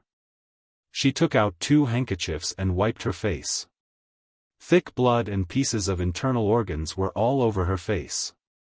If it was not for Jiang Pengji's armor, Sun Wan would not have believed that the person sitting on the ground with a golden broadsword was actually a woman. This woman was his lord. Not only was his lord very magical, but the women's battalion that he saw just now was also very magical. She could carry a sword and mount a horse to fight. She could clean up the battlefield and be a doctor. Perhaps, this was the saying, like the lord, like the soldiers. My lord, your words make you seem weak and frail. Sun Wan laughed bitterly. No matter what, he was of the same generation as her grandfather. He was much older than Lu Shi, but now he received such a consolation that sounded like she was coaxing a child. I'm not saying that you're weak and frail. Scholars are always more delicate. They're not as crude as warriors. As they spoke, Li Yun arrived. Is your hand injured? Jiang Pengji could tell that Li Yun's left arm was injured at a glance. It was probably not shallow. Chapter 977. Even if it doesn't affect you, you have to go to the camp to have a look. If the wound is big, get them to stitch it up. Otherwise, when will the wound heal? After that, Jiang Pengji continued, coincidentally, you asked someone to take my knife to be sharpened. The blade is curled to an unsightly state. Li Yun glanced at the knife his lord had thrown on the ground. The knife was as heavy as a stone. Apart from his lord, no one else could use it so smoothly. However, every time his lord returned from the battlefield, she would take the knife to the bladesmith to sharpen it and fix the edge of the curled blade. It wasn't that the quality of the knife wasn't good. It was clearly because his lord was too eager to kill. No matter how good the knife was, it was a disposable item in her hands. The army hasn't arrived yet. The thread in the camp isn't enough. Li Yun relied on his good health to recover quickly. He didn't want to compete with the wounded for scarce medical resources. The thread we brought isn't enough? Jiang Pengji was surprised. Li Yun laughed. It's not just our soldiers who are injured. There are also the captives in the north borderline. The consumption is greater than expected. Jiang Pengji said, if there isn't enough thread, pull out a few more strands of hair. The wound isn't very deep or long. Hair can make do. Although hair was brittle, when 2 or 3 strands were curled together, their tenacity was not low. It would be no problem in an emergency. A few years ago, Jiang Pengji organized a more comprehensive knowledge of emergency care with the help of the audience in the streaming room. Apart from that, she also consulted the doctor in charge of Wanzhou's medical center about the possibility of suturing wounds. Her exact words at that time were, the human body is like clothes. Torn clothes can be sutured with thread. If the wound is too big, why can't it be sutured with thread? The doctor was speechless. How could people and clothes be the same? However, Jiang Pengji was the lord. Their salaries were all paid by her. The medical center they worked in was also funded by her. At first, they didn't dare to use it on humans. The doctors could only experiment on rabbits or other animals. They even asked the embroidery maids for advice on various embroidery techniques. Facts proved that after the wound was sutured, the recovery speed was much faster than without. The chances of pus festering and death were also greatly reduced. The doctors searched for all kinds of threads suitable for suturing wounds. They even taught this surgical technique to the soldiers in the women's camp. Most of the soldiers who died in the war didn't die on the battlefield. They died because their wounds were not treated in time or because their wounds became inflamed and pus. With better medical care and suturing techniques, most of the injured soldiers could survive. Thanks to this, the women's camp became more and more popular. If it weren't for the rule that women could only get married at the age of 25, many male soldiers would have wanted to get married. Keep the goodies within the family. Most of the female soldiers who retired early because of their injuries chose to stay in the army as logisticians. Their marriage partners were either retired male soldiers, or they had their own household registers. They chose a decent captive to start a family and became the head of the family themselves. Regardless of which one it was, he was currently living his life as he wished and was enviable. Hair too? Li Yun was surprised. Alright, then I will make a trip to the casualty barracks later. While they were talking, the sky was already completely bright, and the red clouds on the horizon were like a halo of paint. The live stream viewers stayed up all night. Most of them were so sleepy that they couldn't open their eyes, but when they saw the floating corpses on the surface of the water, they were so shocked that they lost all desire to sleep. Send someone to fish up these corpses and bury them. Otherwise, the corpses will enter the mouths of the fish and prawns and contaminate the river. It will be inconvenient for us to use water. Jiang Pengji ordered someone to retrieve the corpse. They only cleaned up the corpses on their side of the river. They didn't have to bother with the corpses that floated to the other side, lest they got shot full of holes. After the great victory at the Yi River, the morale on Jiang Pengji's side was unprecedentedly high. Because Dongqing had suffered too many losses at the hands of the north borderline, before the war started, everyone was still anxious and fearful. Dongqing had lost at their home ground. Could they win if they ran over to their territory? The facts proved that not only did they win, but they also won by a landslide. Compared to the jubilation on this side, the north borderline camp on the west bank of the Yi River was filled with a heavy and gloomy atmosphere. Wu Liba was a veteran general, but he was fiercely reprimanded by the acting king in public. He had lost all his face. Even Wu Liba's political enemy, Haruncha, could not help but feel a little sad when he saw his nemesis in such a situation. The acting king was brainless, but Haruncha couldn't watch him continue to court death.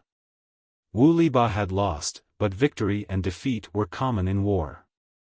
He couldn't beat Wu Liba to the bottom of the valley just because of one loss, could he? There were many people in the north borderline who were good at war, but most of them were reckless warriors. There weren't many commanders with brains. If Wu Liba was crippled, the north borderline would be finished.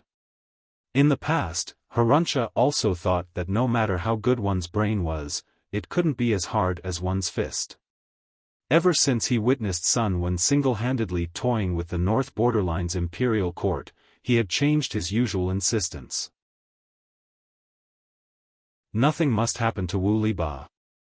Thinking of this, Haruncha stepped out to speak up for Wu Liba, which caused everyone to look at him suspiciously. Weren't Haruncha and Wu Liba political enemies? When did the two of them bury the hatchet? The acting king was holding back his anger, but Haruncha was his confidant, so he had to show him some respect. He might as well let Wu Liba recuperate and redeem himself after he recovered.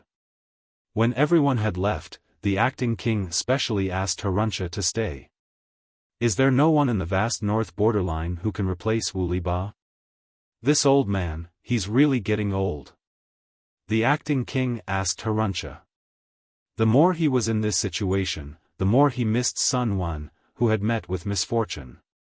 If Saidao was here, how could Wu Liba be so arrogant? Haruncha stood silently at the side. He didn't want to offend the other party. When the acting king had vented enough, Haruncha said, Acting king, in my opinion, Lu Shi won unfairly this time. What do you mean? If the two armies were to face each other, our army would definitely return victorious. In my humble opinion, the plan to create a diversion was a very good one. However, Lu Shi has many strategists under his command. Some of them must have seen through General Wu Liba's plan and have taken precautions against it, setting up strict defenses. In other words, it wasn't that Wu Liba lost to Lu Shi, nor was it that the north borderline soldiers lost to the weaklings of the Han people. They lost because of their strategy. With that said, the acting king felt much better. Then what should we do? He asked. Do we allow one side to cross the river and fight? Even if they were willing, Lu Shi's side wouldn't agree. They were enemies, not comrades. Why would they trust him? Hurunsha said, that's not what I meant. It's just that morale is low and we urgently need to reinvigorate it. Without morale, how could they fight a war? Obviously, the acting king's ability to grasp the main point was a little lacking. The acting king said, if Zidao was still here, I wouldn't have to do this. Hurunsha was speechless. F***ck. F***ck. That's F***king enough. Before the acting king could think of a solution, the two of them heard the sound of a bugle horn. Where's the bugle horn? The high-pitched sound of the bugle horn carried a heavy murderous aura. If one listened carefully, there seemed to be the rumbling of drums, as dense as a rainstorm. Chapter 978. At this time, has Lu Shi gone mad? Realizing the source of the war drums, the acting king stood up from his throne. His expression was fierce and ferocious, like an enraged trapped beast. Acting king, this is a good opportunity. Hurunsha was also stunned. He did not expect Jiang Pengji to be so bold. After a great victory, she did not rest and build up her strength. Instead, she took the initiative to attack. However, he was calmer than the acting king and quickly thought of the key point. If he could defeat Jiang Pengji head-on and deal a heavy blow to her, it would definitely restore their fallen morale. Thinking of Hurunsha's words, the acting king clenched his teeth and tightened his cheeks. I have 500,000 strong troops. If she wants to fight, I will fight. This Lu Shi will not return. Seeing the acting king's ferocious and bloodthirsty smile, Hurunsha secretly sighed in his heart. Hopefully, everything will go smoothly. Hurunsha was a little regretful. Why did he have to compete with Wu Liba? He could successfully suppress Wu Liba's limelight mostly because of Sun Wen's meticulous planning. Without Sun Wen's help, Hurunsha could only rely on himself to stabilize his current position as a powerful official. It could be said that it was difficult for him to move forward. Banners fluttered, drums beat like thunder, and bugles that resounded through the sky floated to the other side of the river. The acting king rode in a luxurious carriage and personally held the fort for the soldiers of the northern borderline. Wu Liba had been reprimanded and locked in a small dark room not long ago. He temporarily lost his military power. The person who took over his position was Wu Liba's deputy. On the east bank of the Yi River, Jiang Pengji's army was solemn and orderly. The troops were in high spirits. Their eyes glowed with golden light. Each one of them was like a straight and high-spirited spear, their spirit soaring to the sky. Who would have thought that this high-spirited army had been fighting fiercely for a night? Disregarding their combat power, just by looking at their spirit and orderly formation, one would know that this army was a rare elite force in the world. The war drums rumbled and shook the surface of the Yi River. The air lingered with a murderous aura that did not dissipate. The acting king sat in the carriage, breathing rapidly as he looked at the densely packed figures on the other side of the river. His hands involuntarily clenched the armrests. He had previously mocked the idiom of the Han people. The phrase, every bush and tree is an enemy, was too ridiculous. How could people be confused with plants? Now that he had experienced it himself, he could not tell whether the silhouettes on the other side of the river were humans or plants. A mere 30,000 vanguard battalion, how could they have such might? On the east bank of the Yi River. Jiang Pengji wore a clean set of armor. Her face was clean, and her eyes were clear. However, the smell of blood lingering around her had yet to dissipate. She said to the soldier who was beating the war drum, "Go down and give it to me." The soldier did not dare to disobey and respectfully handed over a pair of drumsticks. Jiang Pengji took the pair of drumsticks and stood at the position where the drumming soldier was. She weighed the drumsticks and listened to the sound of other drums. She raised her arms and stepped on the rhythm of the drums. Dong, a resounding, thunderous drumbeat rang out. It had the same rhythm as the other drums, but it was louder and more spirited. Dong dong, the drumbeat changed from low and slow to high-pitched and rapid, like a shower of rain, making people's adrenaline surge. Jiang Pengji personally went into battle to beat the drums for the soldiers. Their already high morale was suddenly boosted by a large margin. Listening to the rumbling drums, the audience in the streaming room was in high spirits. They trembled all over, as if an electric current had entered their bodies and made them feel limp and numb.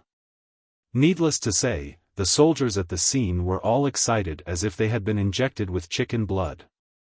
Cross the river, more than 1,000 soldiers boarded wooden rafts and boats and rushed to the other side of the river.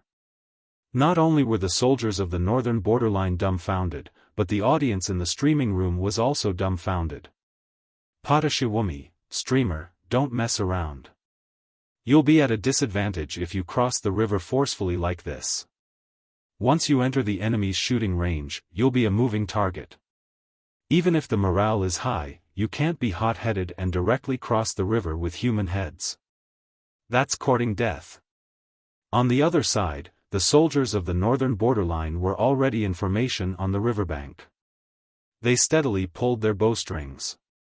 As soon as the soldiers crossed the river, they would shoot arrows randomly. Tudu Feichio, there's no hurry. Even if the streamer is a white lotus, her subordinates, Sun Wan and Feng Zhen, are also black-hearted. Lo Siji Lianmeng, haha, this scene suddenly reminds me of Zhuge Liang capturing Meng Huo 7 times to cross the Lu River. As soon as the bullet screen was released, the soldiers who were the first to cross the river had already passed the center of the Lu River. The army of the northern borderline on the west bank of the Lu River couldn't wait to shoot arrows randomly. Unsurprisingly, all the arrows fell into the water. More than 1,000 soldiers' expressions didn't change. They continued to cross the river, getting closer and closer to the shooting range. Closer and closer, the second wave of arrows from the northern borderline shot randomly. Unexpectedly, the enemy troops who were supposed to be in the shooting range suddenly turned around and rowed their boats, leaving them with a merciless view of their backs. Damn! Jiang Pengji wore a smile on her face. The war drums in her hands were beating even louder and more resounding. Feng Zhen arranged for the second wave of soldiers to board the wooden rafts and boats. His eyes shone with mischief. Most of the boats that crossed the river were seized from the northern borderline. A small number of them were cut down and made in a hurry. What is Lu Shi playing at? The acting king was watching the show with great interest. He was looking forward to thousands of arrows shooting at the enemy troops crossing the river, turning them into a hornet's nest. He didn't expect that after a round of teasing, he would just leave. The acting king was so angry that his eyes widened. The first and second wave of soldiers met up on the river. There were about 3,000 of them in total.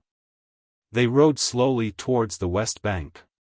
Just as they were about to enter the shooting range, another wave of arrows came from the opposite bank. The soldiers continued to leave, turning around and retreating. Damn it, teasing once wasn't enough, but they were teasing a second time? The acting king was furious.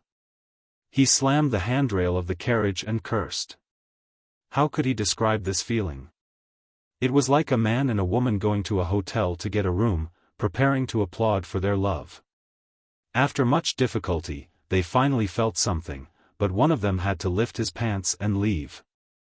Once was fine, but there was a second, a third, and a fourth time. the northern borderline was the pitiful one who was being teased. Their already low morale became even more dispirited.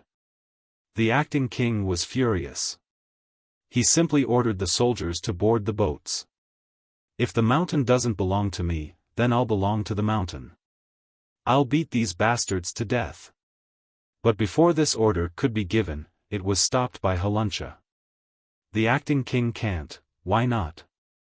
The acting king was so angry that he was about to explode on the spot. Halunsha said, I've observed them carefully. They can still maintain a tight formation on the water. They are clearly well-trained sailors. Once they enter the water, our army will only be at a more severe disadvantage. I ask the acting king to think twice. Don't act rashly. Although the northern borderline soldiers could swim, they were cavalry that galloped on land. They weren't sailors, so they were amateurs in water battles. The acting king's face turned green after hearing this. Sun Wen saw the soldiers' performance and was quite surprised. Although the surface of the Ishui River was not wide and it was very different from ordinary rivers and seas, the fact that these soldiers could do this on the water showed that they were comparable to ordinary sailors. Who was the Navy commander who trained them? How could he have the ability to turn something rotten into something magical? Sun Wen asked casually. Jiang Nongqin said, Qi Kuang. Qi Kuang? Chapter 979. Sun Wen couldn't be blamed for not knowing. Qi Kuang only knew how to train the navy all these years. He was timid, unknown, and had a low presence. That person is not bad. Jiang Nongqin said calmly. Both Shi and Huijun liked to judge based on Jiang Pengji's interests. Qi Kuang was not good-looking and was an eyesore. His legs were crippled, but he was obedient. All these years, he only knew how to work hard and did not bring any trouble to their lord. Unlike Feng Zhen, a prodigal son who always wanted to lead their lord astray, tsk, annoying. Jiang Nongqin did not like Feng Zhen, but their lord liked Feng Langzi, so she could only love him. She did not give Feng Zhen face, but she would not embarrass him. Sun Wen paid attention and continued to observe the situation at Yi River. He muttered to himself, it's fine that Feng Zi is evil, but he also likes to play tricks on people. Compared to Feng Zhen, Sun Wen felt that he was like a pure white lotus flower that had grown out of the mud, fair and clear. He liked to play tricks on people and lead them step by step into a dead end. What about Feng Zhen?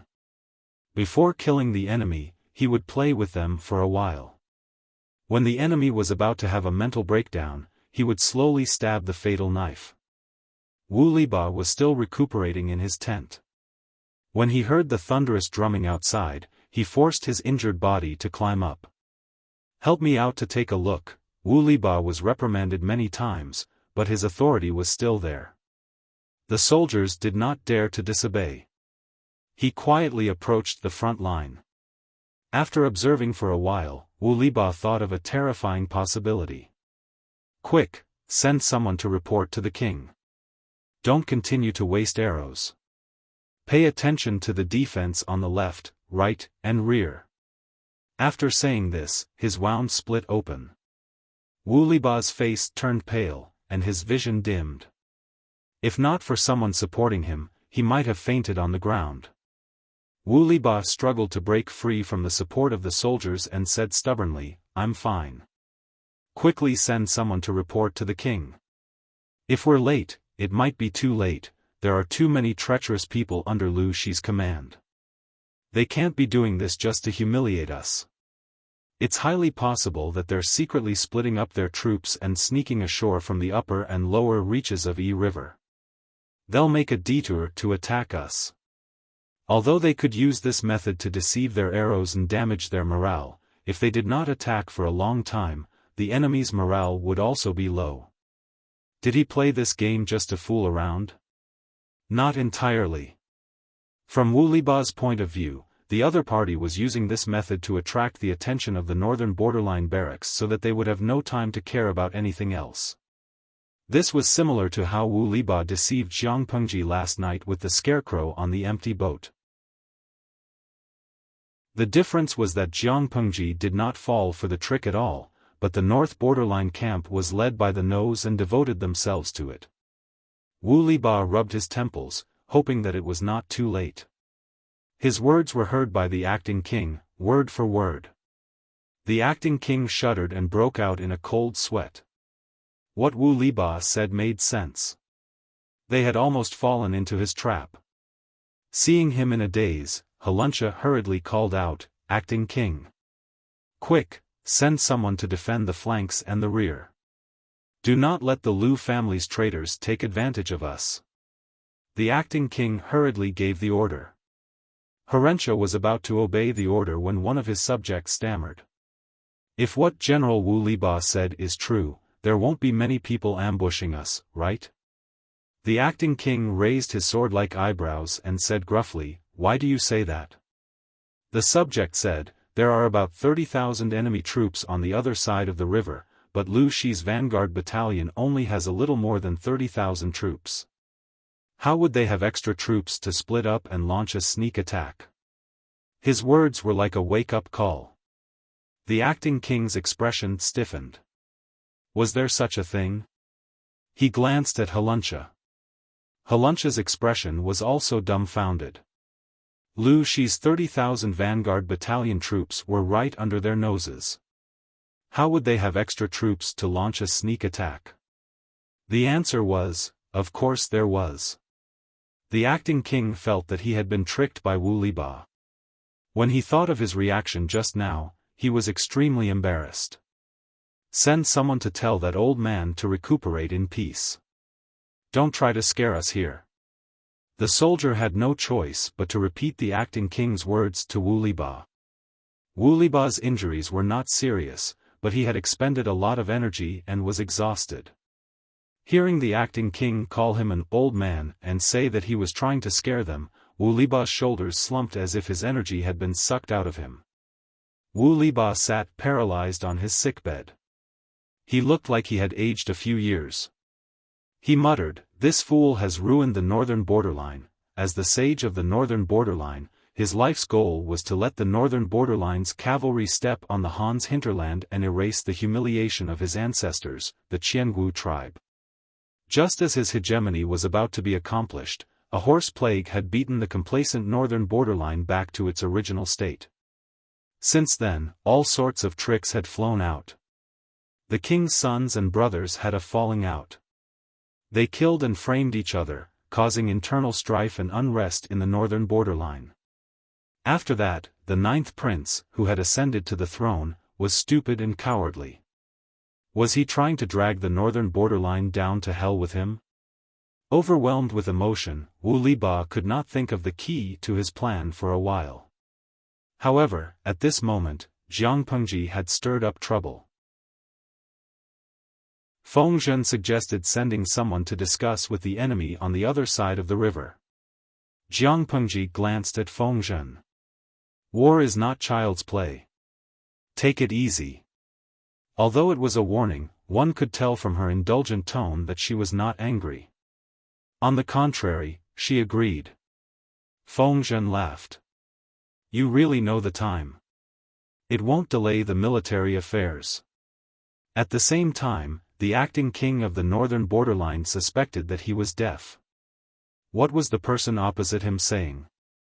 Is Lu Shi rushing to die? They had been fooling them for almost 4 hours. Seeing that it was already past lunch time, the soldiers' stomachs were rumbling with hunger. The acting king was about to sound the gongs to retreat and stop fooling around with Jiang Pengji, but the other side sent someone to make an absurd suggestion. The gist of it was, it's not good for us to confront each other across the river and provoke each other. We haven't even eaten lunch.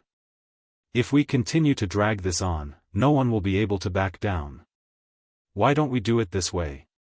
You command your troops to hold back a little so that our troops can get ashore and get into formation. Then we'll have a showdown. How about that? After hearing this, the acting king was completely moved. This was a good thing. We'll beat them at their own game and agree. When half of Lu Shi's troops get ashore, we'll order the cavalry to charge and kill them. Lu Shi's troops will be in a dilemma. When the time comes, the troops will crowd the banks of the Yi River. Those who want to escape won't be able to, and those who want to get ashore won't be able to. They'll definitely lose. As for integrity? This was war. Who cared about integrity and conscience? A little fairy with a conscience would not live long on the battlefield. Halunsha vaguely felt that something was wrong, but no matter how he thought about it, he could not pinpoint what was wrong. Not long ago, he had told the acting king that if the two armies faced off against each other, they could rely on numbers to defeat Lu Shi's 30,000-strong vanguard battalion. If he stopped them from getting ashore now, wouldn't he be slapping himself in the face? Thinking of this, Halunsha remained silent. Chapter 980. Halunsha did not know what was wrong. That was normal. How could Wu Liba, as the wise man of the northern borderline and an experienced general, not know? After 4 hours of teasing and the failure of the sneak attack the night before, the morale of the northern borderline was at rock bottom. If they suddenly ordered the troops to retreat a few miles to make space for Lu Shi's army, could they still maintain their original formation? Once the army's formation was in chaos, they would not be able to organize an effective attack or defense. The enemy's army would land first and launch a strong attack. In this way, even if the enemy only had 30,000 vanguards, they could still win with fewer troops. The acting king planned to sneak attack Jiangpengji when the enemy was halfway to land. Would Jiangpengji be schemed against? It was obvious that there was a trap. Wu Liba was dizzy for a while. He slowly recovered and forced himself to send someone to warn the acting king. Although the acting king was disrespectful to him, Wu Liba could not ignore the overall situation of the northern borderline because of the personal grudge between the king and his minister. The troops serving Wu Liba gritted their teeth and could only obey the order. They could see that the acting king might not appreciate Wu Liba's kind reminder. Not only would he not appreciate it, but he would also humiliate him.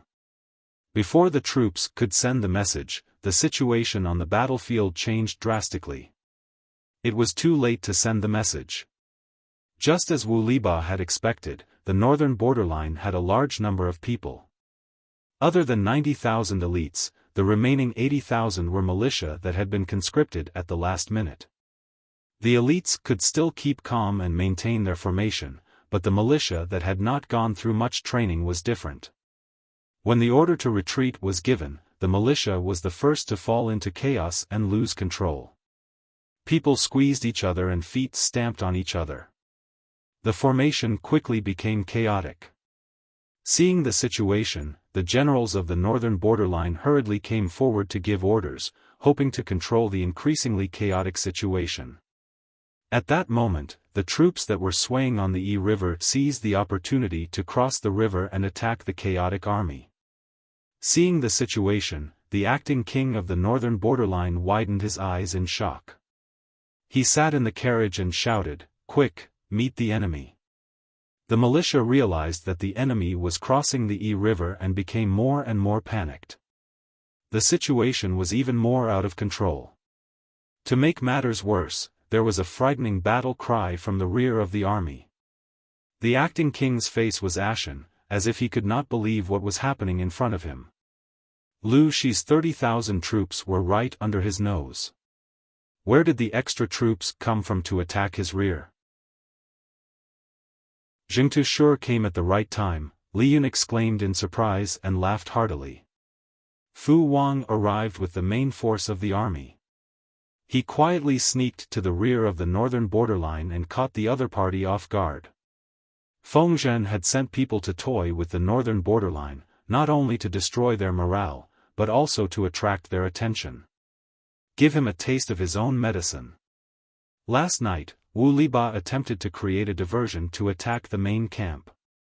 Who would have thought that they would return the favor the next day? It's better to come at the right time than to come early.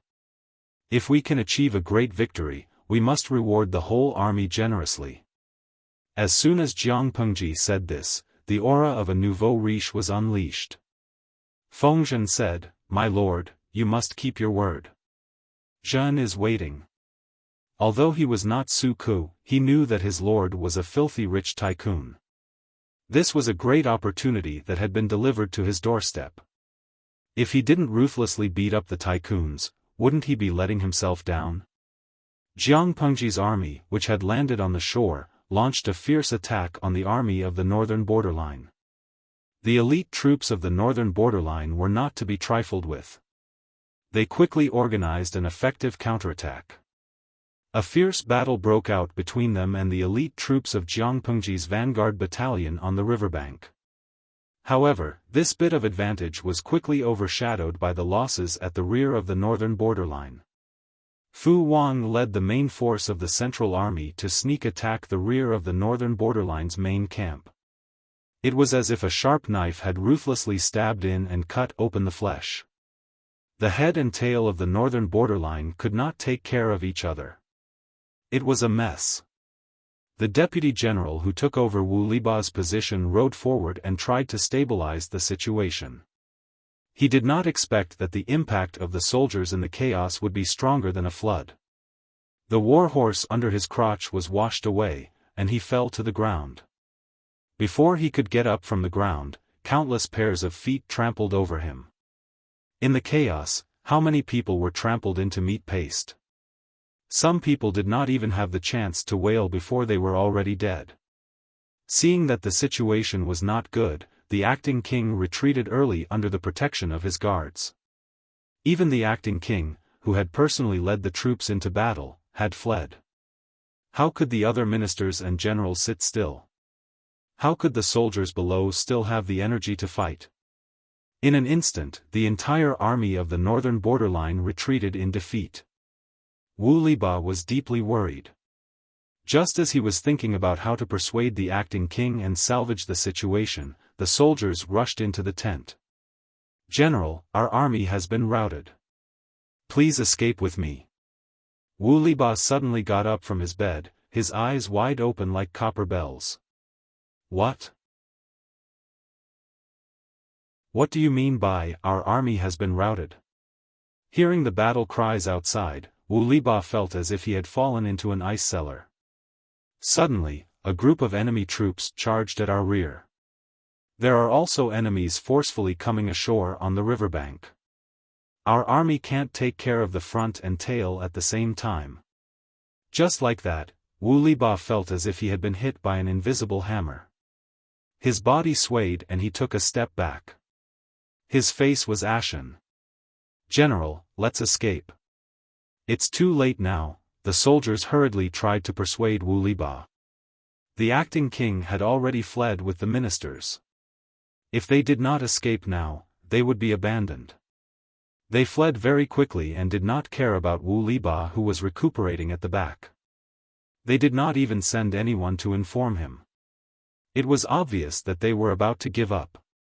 In reality, the acting king was in too much of a hurry to escape and did not think of Wu Liba at the moment. Wu Liba clenched his teeth and squeezed out a word. "Go, as long as there's life, there's hope." He could not be buried here.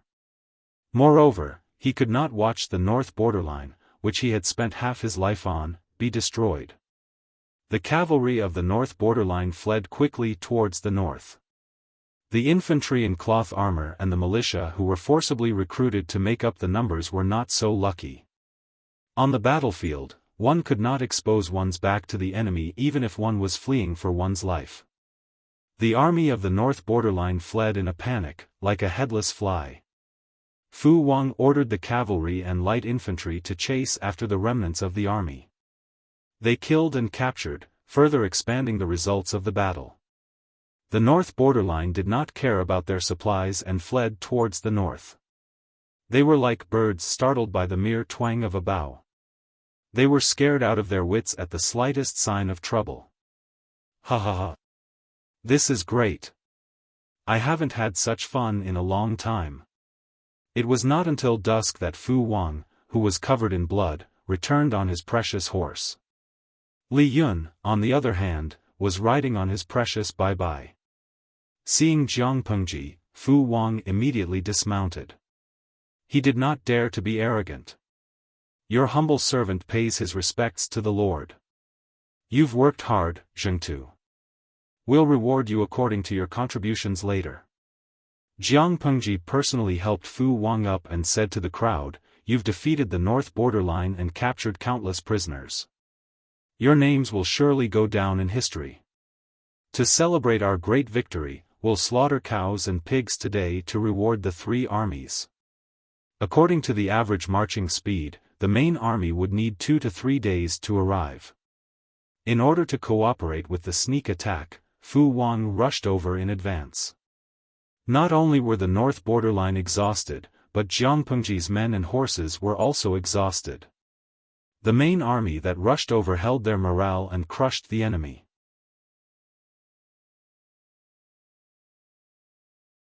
Chapter 981. The northern borderline army was defeated and fled.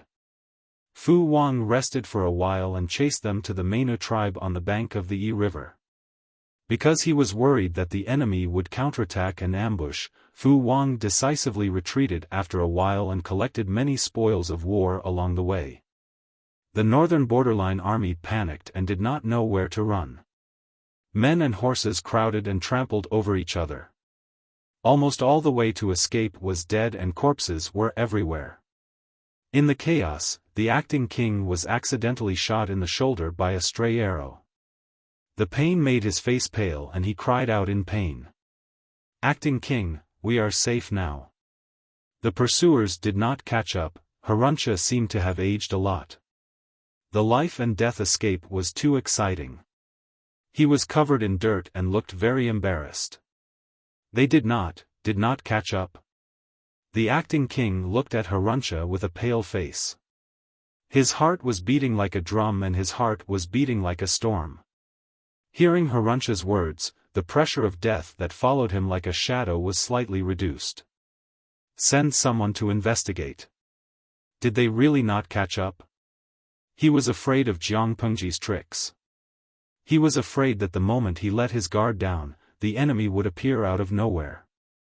Haruncha said, Your subject obeys. As soon as he retreated, there was a mournful cry from the sky. When he looked up, he saw a few vigorous eagles fighting in the sky. Ah! Thief Lu has caught up again. The eagle's cry was loud and sharp, piercing through the eardrums. The acting king's nerves were already tense. When he heard the sound, he almost jumped out of the carriage. Haruncha said, reporting to the acting king, A few eagles flew over our heads just now. When the acting king heard this, he recalled his embarrassing performance and suddenly felt embarrassed. He waved his hand tiredly and sent Haruncha away. He really did not want to see Haruncha's face for some time. Who let Haruncha witness his most embarrassing moment? As dusk approached, the fleeing northern borderline soldiers gradually returned to the troops. After sending someone to count the number of people, everyone felt a chill in their hearts. Haruncha even sighed deeply. His eyebrows were full of sorrow and exhaustion. The northern borderline army claimed to have 500,000 soldiers, but in fact, there were only 180,000. 100,000 elites and 80,000 militiamen who were temporarily recruited. Deducting the 10,000 people that Wu Liba lost in the night attack, there were 170,000 left in the camp. After counting, there were less than 60,000 soldiers left. The rest of the soldiers were either dead or captured. The heavens want our Beijiang to perish. Wu Liba had risked his life to escape. When he learned of the outcome, he cried until his eyes were brimming with tears. General, you must not say these words again. If the acting king hears of it, it will not be good for you. The guards who were escorting Wu Liba held him up to prevent him from fainting from the impact. Wu Liba's wounds had ruptured, and his complexion was ashen and lifeless. He swallowed the anger and sorrow in his heart, his fingers trembling as he held the broadsword tightly. "You're right, I can't fall yet," a fierce look flashed across Wuliba's eyes. He asked the soldier, "Where are we now?" The other party said, "The Mainu tribe." "Mainu tribe?" Wuliba's lips trembled as he said, "So it's here." There were many large rivers in the northern borderline, but there were only so many places with lush pasture. Often, only the most powerful tribes could occupy the places with the most lush pasture and the cleanest water flow. The Mainu tribe occupied the most extensive pasture on the banks of the Ishui River. It was ranked highly in the northern borderline. The most important thing was that the Mainu tribe was the mother tribe of the third and fifth princes. Wuliba was the third prince's teacher. Instead of continuing to let the acting king drag the northern borderline to hell, it was better to take the opportunity to launch a coup with his disciple and get rid of the acting king. This audacious thought lingered in his mind, and he couldn't get rid of it no matter what. They fought on an empty stomach and fled for their lives for a day. The northern borderline army also lost a large amount of military supplies. At this moment, they were hungry, tired, and cold along with their horses. In stark contrast to them, Jiang Pengji set up a bonfire. She roasted the fire, ate the meat, and sang and danced. The northern borderline fled in all directions. Jiang Pengji kindly accepted all their logistical supplies. The war horses that were in good condition were captured. Those that were crippled or severely injured were slaughtered and roasted. The entire campsite was red and filled with a lively atmosphere. The soldiers outside rejoiced and danced. A moderate-sized celebration feast was also held in the main tent of the Central Army. Speaking of the celebration feast, everyone was both happy and upset. For a foodie like Yang Si, who only cared about eating and nothing else, this kind of celebration feast couldn't be better. But for normal people, it was a little uncomfortable. Although it was good to have their own entertainment to liven things up and bring everyone closer, it was always like this. Who the hell liked to see a bunch of grown men twisting their waists and shaking their butts? Unexpectedly, their lord had chosen a dancer to liven things up for the first time today. "Dancers, dear. Is what the lord said true?" Feng Zhen was the first to brighten up. His entire face lit up. Don't think that he was too frivolous. It was obvious that he was the only one present who was suitable to ask this question. Li Yun had already jumped into the grave of marriage. His wife was the little sister Shengguan Wan, who was protected by the Lord. Would he dare to be interested in a dancer? Qiguan Rang was also a married man. He was introverted on the inside. Even if his eyes really wanted to see a dancer, he would still maintain a gentlemanly appearance. Sun Wen couldn't say much. He was a grandfather. He had to set a good example for his grandson. He wasn't passionate about women. As for Wei Ci, yes, he had unspeakable feelings for the Lord. Feng Zhen knew very well that this fellow wouldn't jump out. Fu Wang seemed to have deep feelings for Lady Hui. As a man who had been a vegetarian for many years, it was probably not suitable for him to intervene in such a topic. As for Jiang Xiaowei, she was a woman. No matter how good a dancer's figure was, she didn't feel anything. Among everyone present, only Feng Zhen had the right to speak. Jiang Pengji smiled and said, "A gentleman keeps his word." He keeps his word. The group of people from the northern borderline fled too quickly. Not only did they lose a lot of supplies, but they also lost a lot of burdens. When our army searched the northern borderline's camp, we found dozens of exotic dancers. Of course, apart from the dancers, there were also a few who claimed to be the concubines of the acting king of the northern borderline. They can also sing and dance. It wasn't easy for us to win the war. We should reward them well. I simply ordered them to write songs and songs to let everyone relax. Everyone watched indifferently. Feng Zhen was wrong. Apart from him, his lord was also very interested in the dancers. Extremely beautiful. I heard that the women of the northern borderline are good at singing and dancing.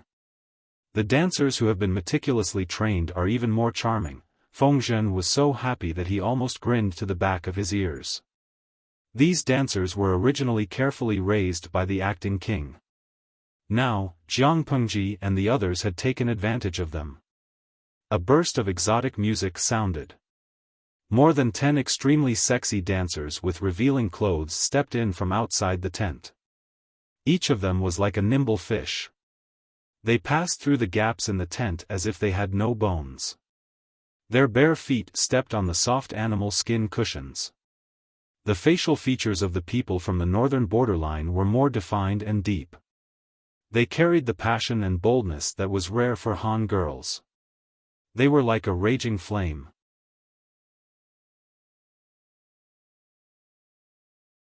Chapter 982. Other than Fengzhen, Jiang Pengji, and the audience in the streaming room, who were engrossed in watching, everyone else seemed disinterested. They lowered their heads and ate. They had lived a simple life for too long and were used to dull banquets. Faced with the delicacies in front of them, they felt bored. Gui kai guo fengxiao, Aya, it's not bad to be able to cross over. If I could be as successful as the host, would be able to rule the world and sleep with beauties. Just thinking about it made him envious. The ladies were really good looking, as beautiful as flowers and jade. The faces of the Han women were delicate and reserved, and their facial features were relatively plain. The beauties of the northern borderline were more profound and more in line with the aesthetic standards of the audience. Her face was secondary. The key was her breasts and buttocks. They were protruding in both the front and the back. It felt good just by looking at them. Qing luo you under the moon, #picknose, you said it yourself. If you are as good as the streamer, what if you don't? Yu Chao Muhui, the greatest enjoyment of watching a live broadcast is seeing a group of naturally beautiful young ladies. It cured my face blindness for many years. The audience was talking all at once. The rhythm of the musicians playing their instruments was sometimes passionate and high-pitched, and sometimes it was as if they wanted to refuse or speak. It was as if there was a slender hand gently teasing the softest heartstrings in their hearts, faintly discernible and indistinct. Jiang Pengji smiled and extended her hand to the dancer in the middle. The dancer's eyes sparkled and the corners of her lips curled up slightly. She walked forward with cat-like steps and extended her right hand. Hands as soft as silk, as fine as cream. Jiang Pengji smiled and praised them in front of everyone. The leading dancer smiled brightly, but the others' faces darkened. Qiguan Rang stole a glance at his lord, while Fengzhen stole a glance at Wei Ci. Since ancient times, it was only men who flirted around and flirted with other women. When had women ever flirted around? However, it was their lord's fault for being different from others. There didn't seem to be anything wrong with her. The dancers performed a few celebratory group dances. Apart from Jiang Pengji and Fengzhen, who were enjoying the show, the others were expressionless. What do you think? Jiang Pengji didn't get enough of it even after the female dancer left. She asked her subordinates cordially. Fengzhen rushed to say, the dance is beautiful, but the person is even more beautiful. The others remained silent. Jiang Pengji said, I think so too. The battle at the northern borderline would take at least a year and a half if they were optimistic. The pressure on the soldiers was too great. In my opinion, it would be better to let these dancers perform occasionally. On one hand, it would reward the entire army, and on the other hand, it would relieve the pressure from the festive songs and dances. There were no psychologists in this era. Even if the soldiers had emotional problems, they could only rely on themselves to mediate. Jiang Pengji planned to set up a song and dance troupe and occasionally perform a few performances to liven things up. She wanted to relieve the emotional stress of the soldiers through entertainment. Everyone was speechless when they heard this. They thought that their lord simply liked the color of the dancers, but they didn't expect that her mind was actually thinking about serious matters. In comparison, Fengzhen, the prodigal son, was at a disadvantage in terms of thinking. Fu Wang frowned and said disapprovingly, "My lord, won't this destroy the military discipline? The military camp was a proper place. Why did they let these dancers dance and sing? Isn't it too pedantic to say that?" Jiang Pengji said, "Except for a few veterans, most of the soldiers who followed our army into battle are decent citizens. Not to mention killing people, some of them had never even slaughtered a chicken or duck. Now that I've killed someone, I'm secretly afraid." His sword-like eyebrows were tightly knitted together, leaving a few wrinkles between his brows. Fu Wang still remembered the scene of him killing someone for the first time, but he didn't feel afraid or hesitant. His lord worried too much. If you're afraid of even this, how can you survive? The swords and knives have no eyes on the battlefield.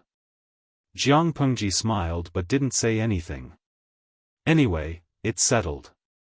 Just treat it as an extra benefit that I'm planning for the soldiers. Fu Wang was helpless. After all, she was the lord. As long as it didn't involve a serious issue of principle, almost no one would stop her. Taking 10,000 steps back, she was doing it for the sake of the soldiers. After a simple celebratory feast, everyone went about their business. Although they had won a great victory that day, they still had to sort out the spoils of war, settle and guard the captives, and count the number of casualties. In addition, the soldiers were also unbearably tired. If they weren't immersed in the joy of victory, they might have found a place to lie down and sleep. Everyone left one after another. Jiang Pengji specially asked Wei Xi to stay behind. Before Fengzhen left, he winked at Wei Xi. Qiguan Rang gave him a pitiful look. The former's eyes said, "Seize the opportunity," while the latter's eyes said, "Take care." Wei Xi was speechless. Zixiao, Jiang Pengji held Wei Xi's hand. It wasn't as soft and warm as a woman's. Instead, it was a little hard.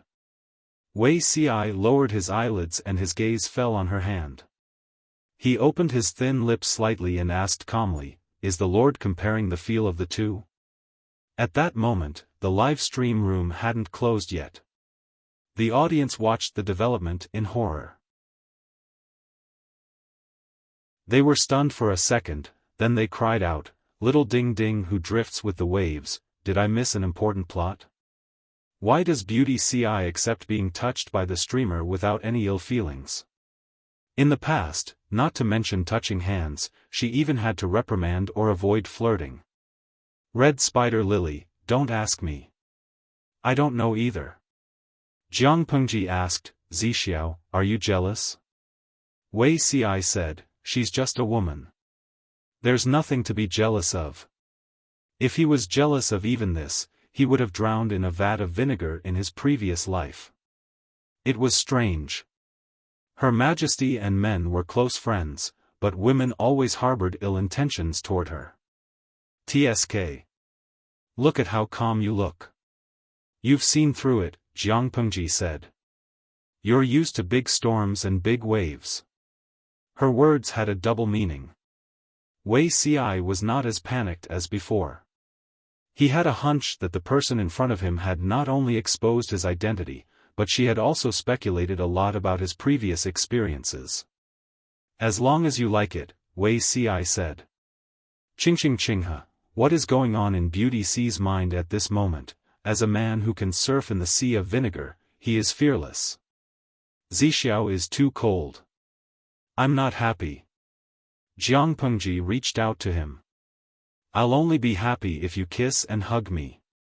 Wei Xi blushed silently. How could she be so blatant? It wasn't that his level wasn't high enough, it was just that the person he met was too high. My lord, stop fooling around. Wei Xi paused and added, this is a military camp. It's fine as long as it's not a military camp.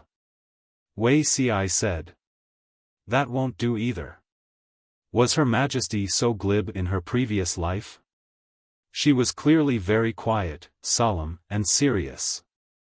We won a big victory today. Shouldn't you give me something to encourage me? Jiang Pengji reached out to Wei Ci. He was silent.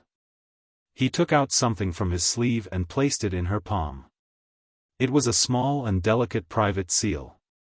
The private seal only had one word, Peng. In another place, Fengzhen was swaying and planning to go to sleep. Seeing Qiguan Rang turn back to look at the main tent, he put a hand on his shoulder. What a scandal! Qiguan Rang removed his hand from his face. Speaking of which, isn't it the 19th anniversary of the Lord's birthday? Qiguan Rang raised his eyebrows. Just say what you want to say. You mean they? Fengzhen raised his eyebrows. He had an expression that said all men understood. That's the Lord. Qiguan Rang's expression darkened. His dark eyes carried a bit of sternness. Feng Langzi, watch your words and actions. Fengzhen was not afraid of him. He said, I'm not being disrespectful to the Lord. I'm just worried about one thing. The Lord is a woman. Who will inherit her family business? If there was no heir, for the officials, they would be like rootless duckweed. Their hearts would be unstable.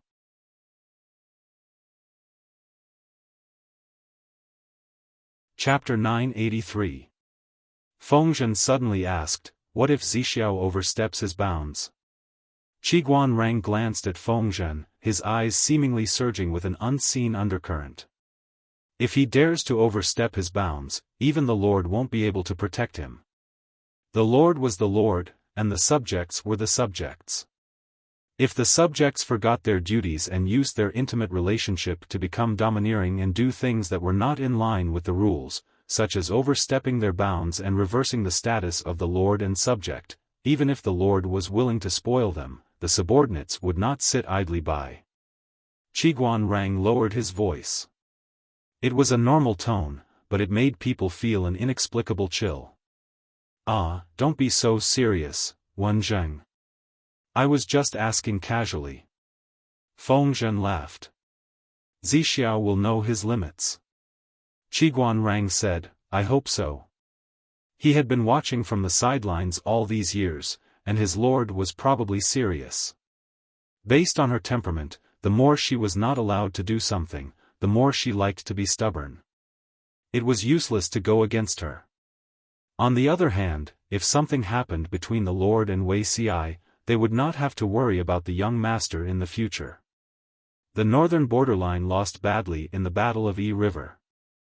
The acting king personally led the army but did not achieve the desired effect. Instead, he brought a group of defeated soldiers to the Mainu tribe. Although they were defeated soldiers, after many rounds of rest, there were still 60,000 remaining soldiers. The Mainu tribe could not resist at all. The third prince looked at the acting king patiently. Seeing the other's arrogant expression, he couldn't help but want to mock him. Wasn't the ninth prince quite capable? He defeated his brothers and became the acting king, but in the end, he almost couldn't even keep his pants.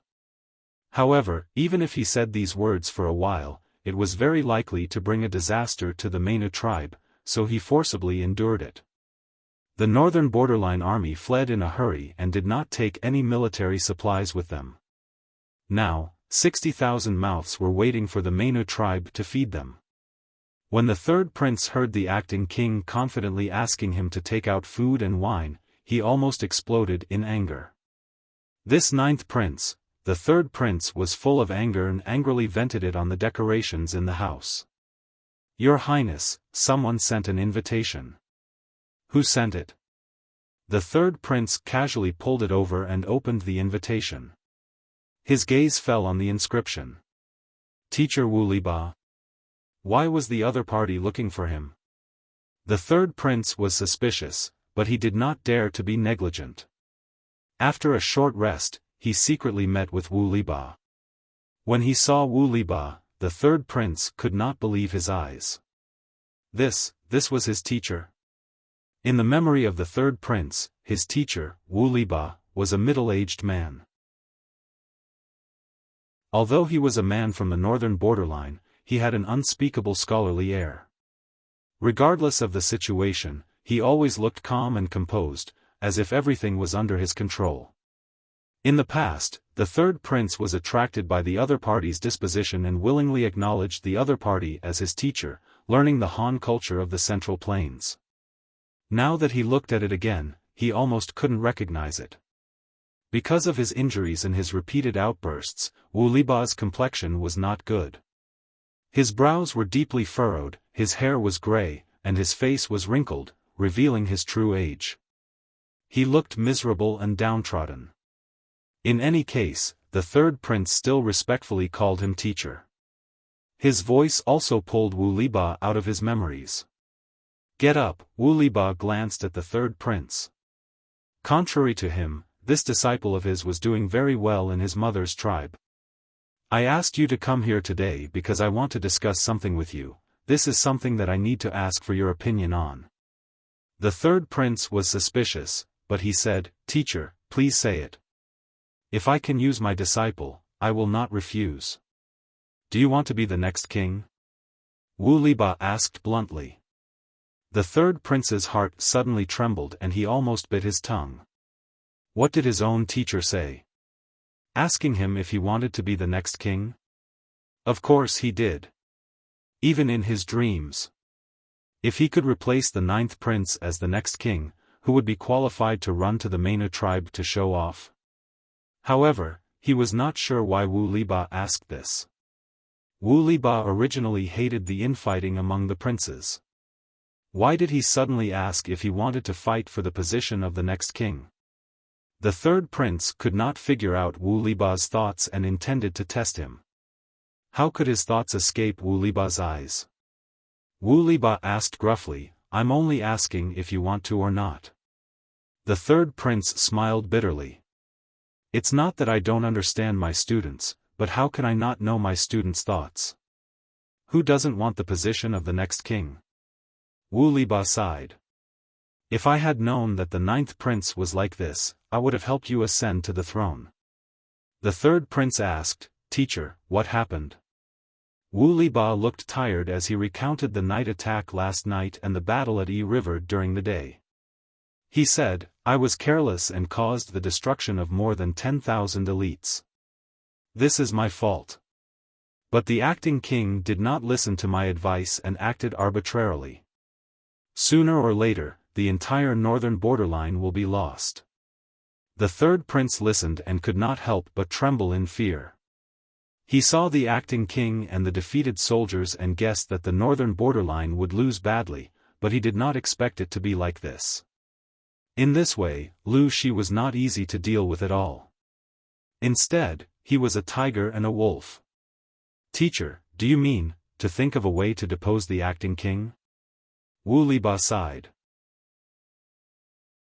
He said, "To prevent the morale of the army from being disrupted, even if we want to depose the acting king, we can't do it openly. We have to find a plausible excuse. I have some connections in the army. If we use them well, we will definitely succeed." The army of the northern borderline had just experienced a great defeat. Their morale had hit rock bottom and they could not climb back up. If news of the sudden death of the acting king were to spread, it was inevitable that the army would panic. According to Wu Liba's plan, he wanted the acting king to suffer a stroke and be unable to manage the political affairs. Then, he would push the third prince to take over. The third prince held back his wildly beating heart and said excitedly, "I'll follow your arrangements." After the battle at Yi River, not only did Jiang Pengji's army not follow up on their victorious pursuit, but they chose a high ground to set up camp. This action made Wu Liba heave a sigh of relief, but at the same time, he had other worries. He always felt that Jiang Pengji was secretly stirring up trouble. The facts proved that Jiang Pengji was really stirring up trouble. Wei Ci could only sigh. His Majesty really had an irreconcilable hatred with the northern borderline. In his previous life, when Her Majesty attacked the northern borderline, she really wanted to kill them. At that time, the northern borderline was prosperous and powerful. The population was close to 2 million. The two sides fought hard for a year and a half, and the northern borderline had less than 500,000 people. With such a ferocious battle record, many people called her the butcher behind her back.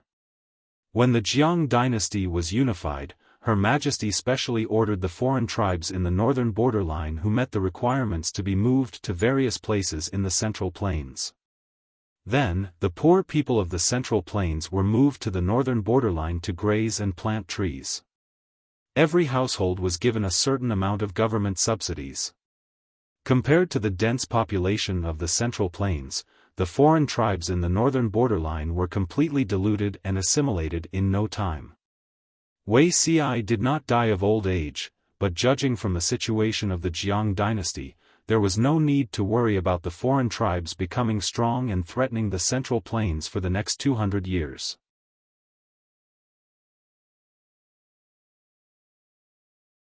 Chapter 984. Haluncha, do you think Lu Shi is up to something again? Why hasn't there been any movement for half a month? The acting king had dark circles under his eyes, his lips were trembling, and his eyes were filled with a shocking madness and anger. For some reason, the acting king felt flustered during this period. He had nightmares at night, always dreaming of Lu Shi's army attacking the Maina tribe. He would wake up at the slightest sign of trouble outside, then he could not sleep for the whole night. After a few days, his mental state was extremely poor. Haluncha pursed his lips and looked at the acting king worriedly. Haluncha thought he was scared out of his wits by the previous battle, so he could only try to appease the acting king and send him beauties for him to enjoy. It worked well and successfully diverted the acting king's attention. Haluncha's ears were also at peace. Unbeknownst to him, a disaster was quietly brewing. Jiang Pengji rested for a while and chose a higher place to set up camp, which scared the acting king who had been paying attention to her. After that day, the acting king's nightmares became more and more serious. Because of his irritable and uncontrollable mood, he often vented his anger on the concubines who served him, killing people at every turn. Not only that, but the acting king also used his status to bully the third prince. Every few days, he would summon the third prince to humiliate him and vent his anger. The acting king is dying. Wu Liba looked at him coldly. When he has a complete stroke, you will be able to avenge yourself. The third prince's gloomy expression returned to calmness. As Wu Liba said, he had to deal with it calmly. A gentleman's revenge was a dish best served cold. As long as the acting king had a stroke, the northern borderline would be without a leader. For the sake of the army's stability, he would definitely be elected as the new acting king. At that time, he had ways to make the ninth prince die without a burial place. However, teacher, there has been no movement in Lu Shi's camp. I always feel a little uneasy. The third prince tested Wu Liba, hoping to get some information from him. Logically speaking, Lu Shi won a great victory before. He should be taking advantage of the victory to pursue the enemy. Wu Liba sighed and frowned. He said, "This is what I am worried about. I don't know what Lu Shi is up to. Thief Lu is too cunning. She only lets us see what she wants us to see." A while ago, the traitor Lu dispatched tens of thousands of troops to send the captives back to Chongzhou in batches. At first, I thought this was a ploy, but after careful investigation, it was actually true. At first, Wu Liba thought that the other party was using the excuse of transporting the captives to secretly deploy troops to attack other tribes. In the end, he was told that he was thinking too much. The other party did not mean that at all. No matter what, Jiang Pengji did not continue to command her troops to attack. This also gave Wu Liba some breathing space to plan. The acting king now relied on the Maina tribe for food and clothing. The Maina tribe was the home of the third prince. It was easy to secretly tamper with the food of the other party. A few days later, the acting king slept with a group of beauties. Just as he was enjoying himself, he felt a heart-wrenching throbbing in his chest. Acting king? The beauty beneath her saw that the acting king did not move for a long time and finally could not help but open her eyes. She saw the man's ashen face, bulging eyes, veins popping out of his forehead and a deathly stillness on his face. If not for the rising and falling of his chest, everyone would have suspected that he was dead. Ah! The high-pitched and sharp cry attracted the attention of the guards outside the tent. A group of people rushed in, and the scene was chaotic again. Halunsha knew that it was unlikely that the 9th prince would gain the upper hand immediately given his age, but Wu Liba and the 3rd prince's men controlled the situation. He guessed something and his expression changed several times. In the end, he chose to rely on the new lord and help Wu Liba push the 3rd prince to the throne of the acting king. As for the former acting king who was afflicted with fever on horseback? After this incident, who would care if he was dead or alive? The 3rd prince had just ascended to the throne and made bold and decisive improvements. With Wu Liba's assistance, he stabilized the camp of the north borderline. He gathered the remaining soldiers, recruited new ones, and restored morale. In order to test the actual situation of Jiangpengji's camp, he challenged them to a battle every few days, trying to restore the declining morale through a few small-scale victories. This is already the 10th day. Out of the 10 challenges, only 2 came out. The rest of the time, there was a no-fight sign. What does Lu Shi mean by this? The 3rd prince became the new acting king, but he had to clean up the mess left by the previous acting king before he could enjoy the taste of power. The most important problem in front of him was Jiangpengji, who was watching him covetously from the side. The 3rd prince only had room to breathe after dealing with the external threat. Wu Liba said, no matter what tricks Lu Shi has up his sleeves, the acting king must not let his guard down.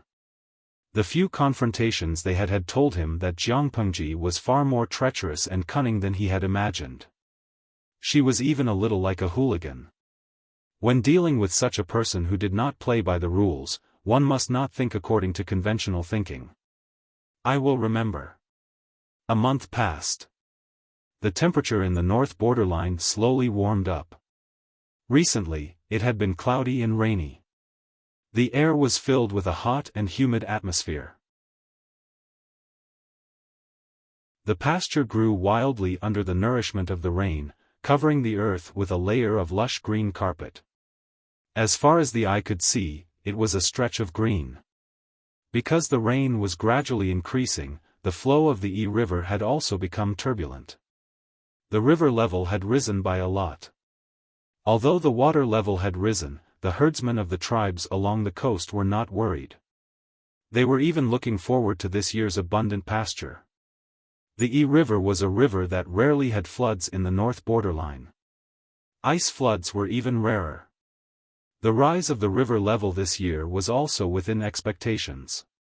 On the other side, Jiangpengji's camp was secretly rushing to make bamboo rafts and boats. Tens of thousands of captives were sent to Chongzhou, Wanzhou, Hu County, and other places as manpower. These people are not enough. Jiangpengji murmured. She was holed up in the tent, not knowing what to do. What's not enough? Qiguan Rang entered the main tent and saw that his lord was dressed in black and white. Her back was facing him, and her back was like a lump of iron-eating beast. Jiangpengji said, 2 or 3 years ago, Zixiao suggested to me to build a reservoir near Shangjing to solve the drinking water and irrigation problems of the people in the nearby counties. If the construction is successful, at least 400,000 people will benefit. However, building the reservoir requires a lot of manpower. The Jingzhou government hasn't finished building it for 2 or 3 years. If the larger reservoir is included, I'm afraid it will take years to build. Qiguan Rang looked at his lord and asked with his eyes, So, aren't we counting on the north borderline to send some people?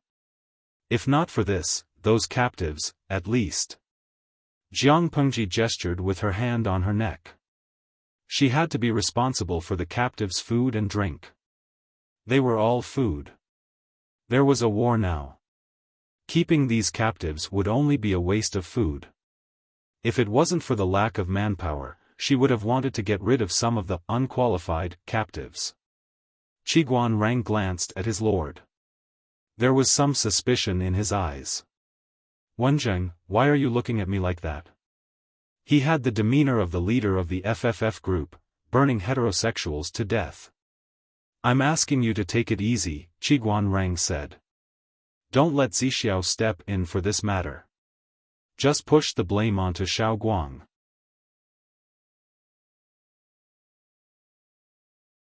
Chapter 985. Am I that obvious? Jiang Pengji raised her hand to touch her face and looked at Qiguan with slight surprise. My lord's appearance is just short of announcing it to the world. As long as one is not blind, anyone can see the clues. Qiguan sighed helplessly and said, if my lord really wants Zixiao's good, you must distinguish between public and private interests. Don't be too biased toward Zixiao. Take the matter of the reservoir for example. Although it was a good thing to benefit the people, it was unreasonably linked to Wei Xi's name. It was inevitable that some narrow-minded people would have doubts. Could it be that the Lord was especially concerned about this matter because Wei Xi had suggested it? Once someone had such a thought, no matter how good Wei Xi's performance was, there would always be people who would question his ability out of jealousy. This was an inevitable trend in the future. No matter how wise and far-sighted the Lord was, there would be disputes where there were people. The further the Lord went, the more powerful she would be, the more talents she would recruit, and the more complicated the entanglement of interests within the group would be. What was jealousy? Harming a virtuous person was jealousy, harming a beauty was jealousy. In layman's terms, resentment towards those who had better wealth, talent, reputation, status, or circumstances than oneself was a psychological tendency to eliminate or destroy the superior status of others. It was also a part of human evil. The more negative emotions accumulated, the more they were unable to be vented. They could easily become the driving force for destruction.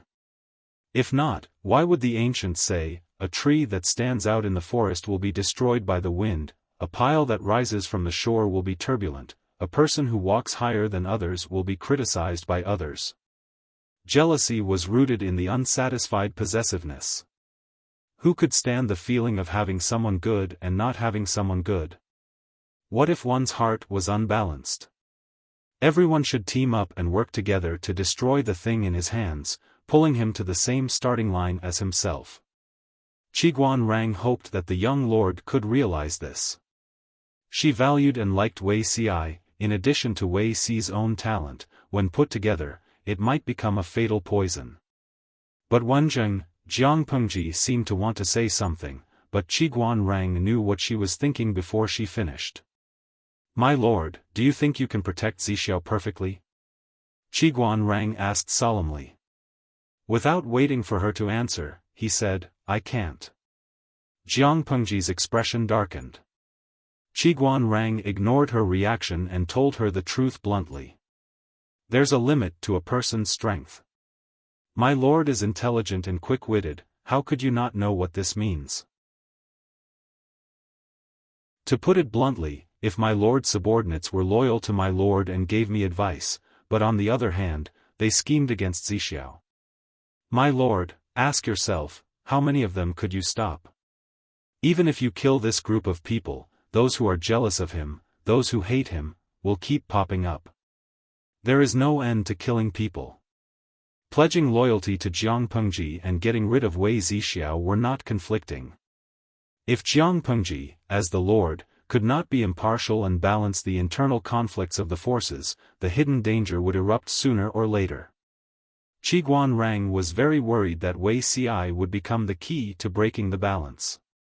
Therefore, Qiguan told Jiang Pengji something very realistic. If my lord really cares about Zixiao, you should think further and be more considerate. Qiguan had initially wanted to remind his lord to pay attention to personal relationships. Now, he felt like an old father who was concerned about his daughter's puppy love. Do you really want to exchange a moment of pleasure for a future of happiness? Nothing has been set in stone yet. Jiang Pengji raised her hand and rubbed her brows. She curled her lips and said, I understand what Wenjing means. In the past, I treated everyone equally, but in the future, I have to distinguish between public and private interests, right? I know, for Zixiao's sake, I won't let others use me against me for no reason. To sum up Qiguan Rang's words, as the Lord, it was not a problem for her to have unspoken rules with her counselor, but she must not be too biased towards him, lest others have imbalanced thoughts and destroy the internal stability of the forces. Rather than admonishing, it was better to say that he was reminding her not to be biased. Who wouldn't feel disgusted with a lord like Zhou Yu? If the other party was not Wei Ci but an ordinary man, Qiguan Rang could not be bothered to intervene in his lord's private affairs. He was just a toy boy. If the lord liked him, she could tease him. If she didn't like him, she could just leave him to dry. The problem was that the person was Wei Ci. Did he really think that it was so easy to achieve the best of both worlds? Then, can I make it public in the future? Jiang Pengji seriously considered Qiguan Rang's words. Although she was a little wild and unrestrained, she was someone who had climbed her way from an ordinary soldier to the commander of the army. To say that she did not have the heart to deceive others was even worse than lying through her teeth. Qiguan Rang spoke too bluntly, but it was not without reason. What kind of public? Qiguan Rang glanced at his lord. The kind that will be announced to the world? Don't even think about it. Wei Ci was not alone. He still had the Wei family, who was related by blood to him. Wei Ci did not have the heart, but the Wei family might not. Jiang Pengji said, there's no need to announce it to the world. It's probably the kind where the people around you who you think highly of are aware of it. Qiguan Rang said mercilessly, listening to this, my lord seems to have some misunderstandings about us. My lord's behavior is so obvious. Han Mei, Zhengtu, and the others are starting to suspect it. Is there a need to specially inform them? The military generals who lacked a brain realized it in hindsight. Did the group of experienced counselors not know this in their hearts? In general, everyone was still relatively optimistic. They even harbored a kind of indescribable sour mood. The daughter of a cabbage was finally going to harm the cabbages in other people's fenced vegetable fields. As long as their lord's side did not collapse, they were quite happy with this pair. If not for Jiang Pengji's reliable performance over the years, everyone would not be so optimistic. My lord, think about it carefully. Qiguan Rang let out a long sigh and immediately said, Zixiao is not young anymore, huh? Zixiao is older than me by 6 years. You're not young anymore. You should consider the problem of having an heir. If you have a young lord, it's good for the stability of the people. Jiang Pengji almost laughed when she heard this. Wenjing, your daughter, Jinghui, is only 7 or 8 years old. Why does she already have the heart of an old father? She really did not dare to provoke the aunties and uncles who were forced into marriage. Qiguan Rang looked at his lord faintly. Although she was his lord, sometimes he could not help but want to kill her. Weighing his own small body in his lord's combat power, he had no choice but to give up this tempting idea. After talking to Qiguan Rang, Jiang Pengji was in a much better mood. Even the gloomy rain outside could not stop her sunny enthusiasm. My lord, did you encounter something good today? Feng Zhen teased. She was smiling like a cat that had stolen a fish. Jiang Pengji opened her eyes wide and made up a story. No, I had an interesting dream during my afternoon nap. A sweet dream?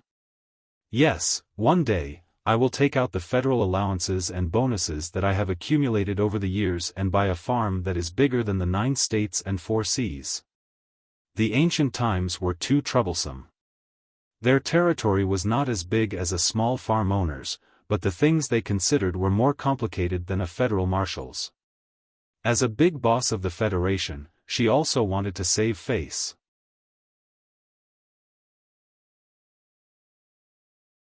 Chapter 986. Believe me, as the leader of the Federation, my allowance is very high. Jiang Pengji was a genetic warrior. The risk of her mission was extremely high, and the federal military's allowance was considerable. Of course, if her salary was compared to other army commanders, it would probably be trash. Everyone else had a backer. They were either from an aristocratic family or had a family inheritance. She was the only one who fought with her bare hands. Speaking of which, it was quite inspiring.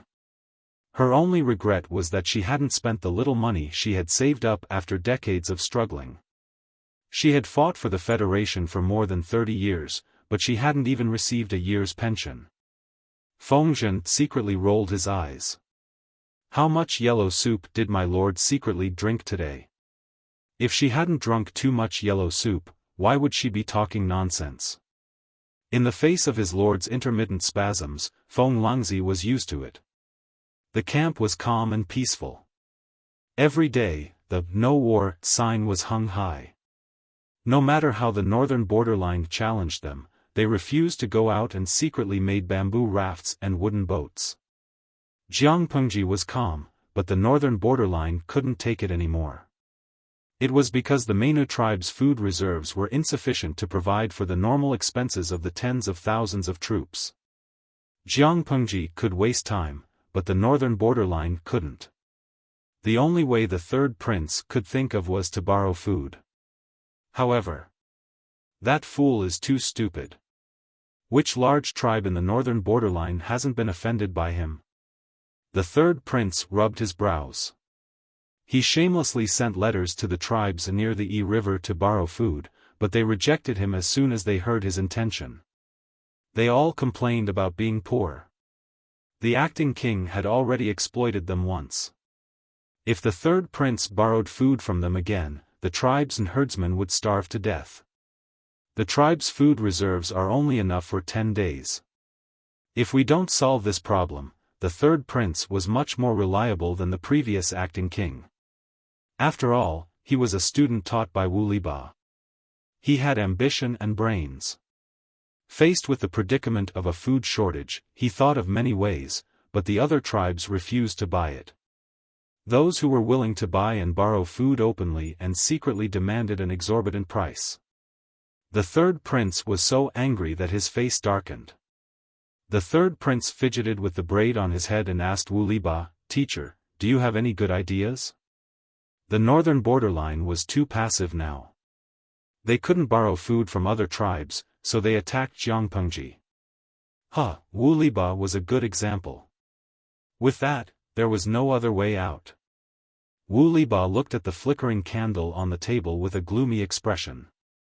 It was impossible for him not to be angry when the northern borderline's good cards were played to this extent.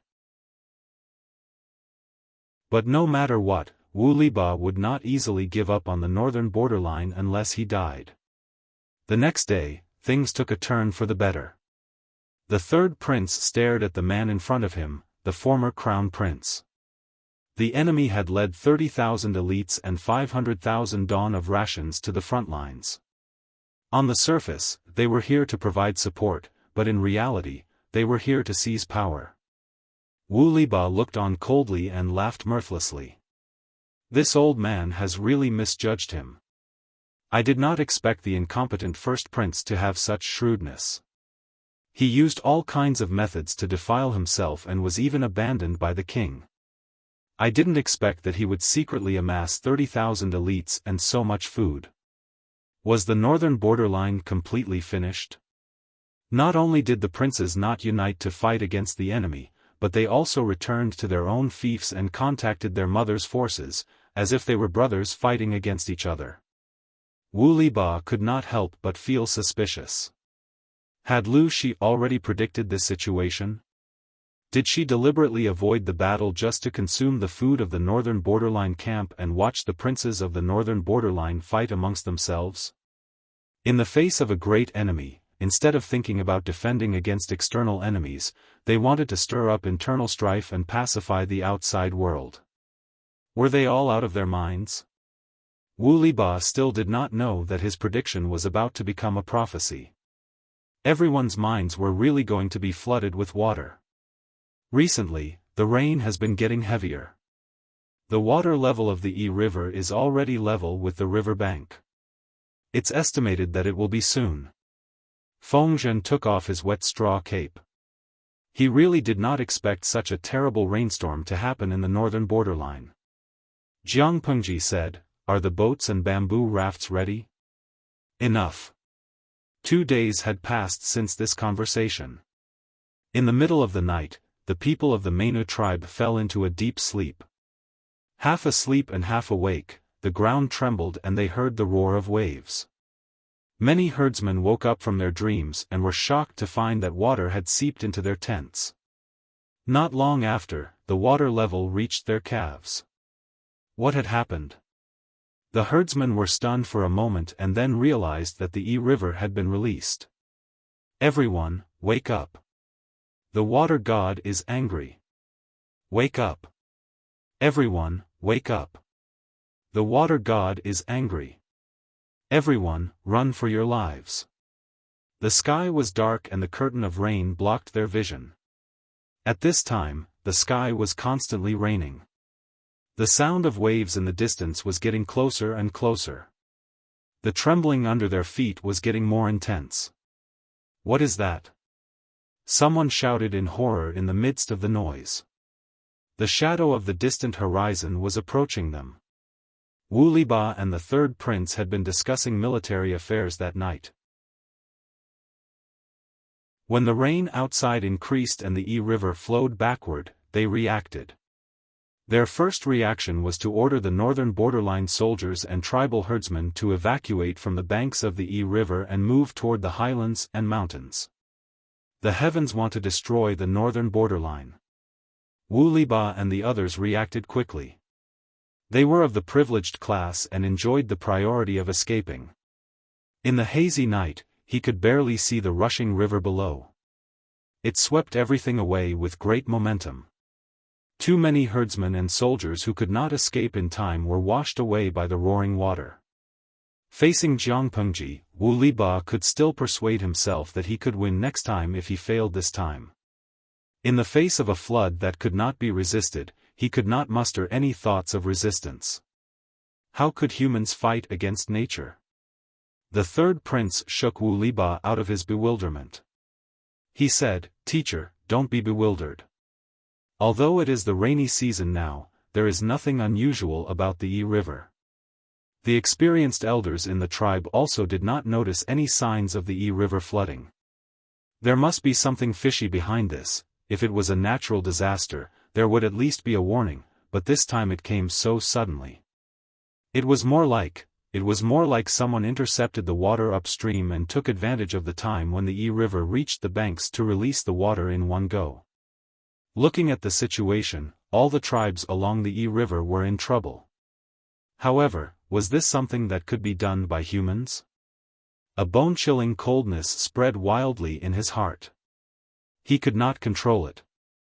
Although the Yi River was not the largest river in the northern borderline, the land around it was one of the most fertile. Many tribes of various sizes gathered along the banks. If all these tribes were to suffer, the number of deaths would be unimaginable.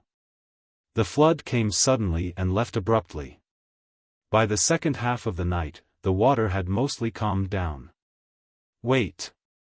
What is that? The third prince, Wu Liba, and the eldest prince, who looked gloomy, gathered together. Both sides counted the remaining troops. Their faces were so gloomy that it could drip water. At that moment, a soldier's low voice caught their attention. They widened their eyes and could barely see the densely packed black spots floating on the surface of the river. "Those things are coming towards us." Everyone looked carefully and saw that the black spots were indeed moving towards them.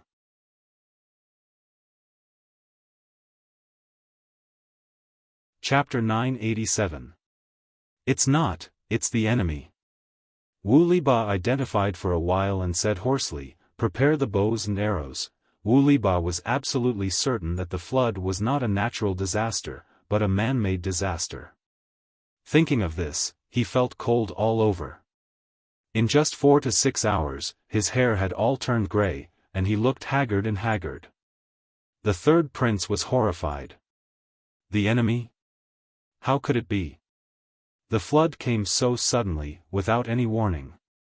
How could the enemy prepare so many wooden rafts and boats in advance? Lu Shi's army? The third prince almost lost his balance. Both his legs were numb.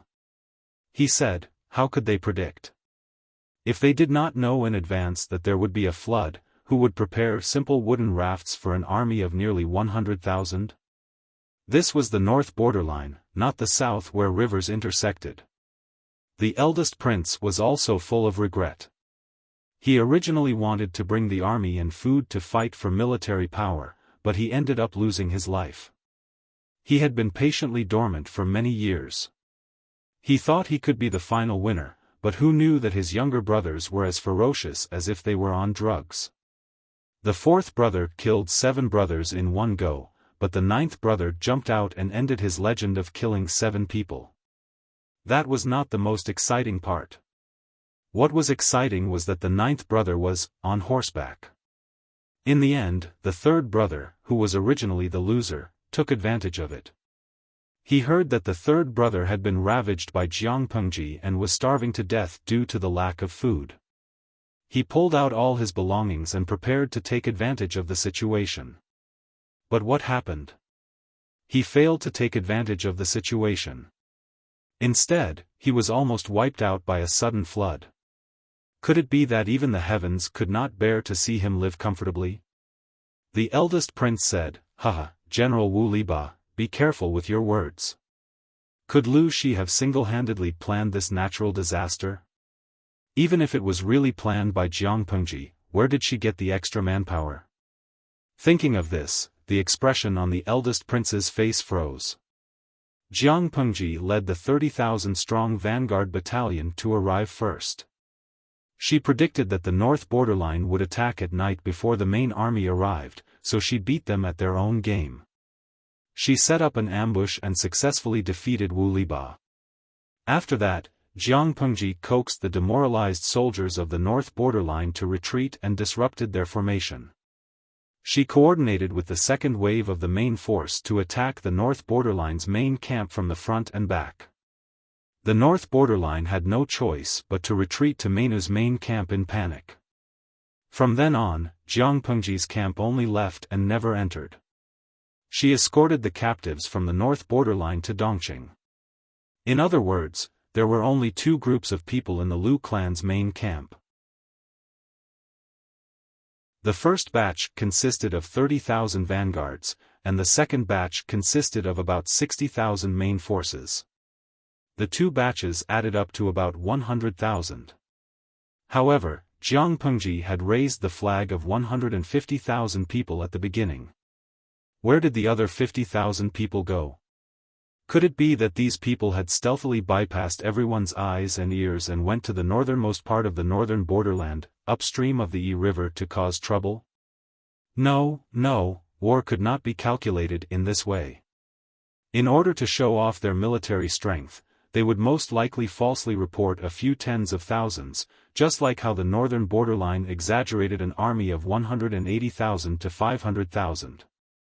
The first prince scratched his ears and cheeks, unable to figure out the truth. Wu Liba did not want to get entangled with the first prince. Right now, they were all in the same boat. If they fought, it would only benefit the enemy. It doesn't matter if it's a natural disaster or a man-made disaster. The most important thing now is to think of a way to repel the enemy. After saying this, he felt his tongue go dry and sour. As the wise man of the northern borderline, Wu Liba had lived a glorious life. How could he have imagined that he would end up like this? If he did not repel the enemy this time, he would definitely fall into the enemy's hands. Wu Liba was very clear about what would happen to him if he became a captive. The northern borderline army did not retreat too late, but it was not too early either. More than half of their troops were preserved, but they did not bring along much of their weapons. After a few sparse waves of arrows, they had no other way to stop the enemy from approaching. Wu Liba's face darkened. He suddenly pulled out the dagger at his waist. No matter which man from the northern borderline, they all had the habit of carrying a dagger with them at all times because it was convenient to deal with their prey in the wild. It was a battlefield now, an inch longer, an inch stronger, an inch shorter, an inch more dangerous. What use could a dagger and a short knife have? Fortunately, the enemy could not get into a battle formation and advance step by step. Disembark, kill. Fu Wang oversaw the main army, while Li Yun commanded the vanguard. Jiang Pengji, the spoiled lord, was locked up in the little black room. What a joke, it was a chaotic battle on the waterway. It was unusual. If the lord accidentally fell into the water and drowned or was washed away by the flood, they would not be able to save her in time. In this regard, Jiang Pengji could only chuckle to relieve her depression. Her night vision was extremely strong. Even if her vision was dim, she could clearly see the situation at the front line from afar. The army did not forcefully disembark. Instead, they ordered the archers to shoot randomly at the hiding places of the northern borderline army. Some were shot to death by random arrows, some were trampled to death by their terrified comrades, and some drowned when they accidentally fell into the water. Wu Liba spat angrily and ordered his men to collect the arrows shot by the enemy and return them to their original owners. They had lost almost all their weapons and supplies. The number of bows and arrows carried by the soldiers was few and far between, but it was better than nothing. The northern borderline army could not foolishly stand there and be a live target for the enemy. Naturally, they had to make use of all the conditions available to them to struggle to the death. Pfft! This bunch of people from the northern borderline are really tenacious. Li Yun noticed the enemy's counterattack and immediately thought of the source of their arrows. He used the command of the navy compiled by Qi Kuang to dispatch and tried his best to avoid the enemy's stray arrows. As a general who excelled in land warfare, he had to take on multiple roles. It was a bitter taste to be a half-baked commander of the navy. However, after giving it a try, he felt that commanding the navy was not as difficult as he had imagined. If Qi Kuang was here, he would probably roll his eyes at Li Yun. If the navy was so easy to command, why did he have to train for so many years? Training naval officers to fight in the water was far more exhausting and costly than training ordinary soldiers on land. If Li Yun's opponents were not enemies who lacked bows and arrows, according to his method of command, they would definitely suffer greatly. However, the reality was that the casualties on the northern borderline side were increasing. Li Yun was commanding with ease. After an hour, the soldiers at the lower ground were all dead or injured. Jiang Pengji's army began to forcefully disembark. Wu Liba and the other generals could only lead their troops to resist. However, their front line retreated again and again. It was almost impossible to form an effective obstruction. Seeing that the army was about to be defeated, Wu Liba's eyes flashed with determination. Acting king, the first prince, the two of you retreat quickly. I will cover your retreat. Although Wu Liba's value was much more important than the two princes combined, Wu Liba could not abandon the two of them and escape alone. Teacher, if you want to leave, let's leave together. The third prince's entire body trembled. His arm was pierced by 2 arrows. He was careless and was hit by a stray arrow. Fortunately, his vital organs were not injured.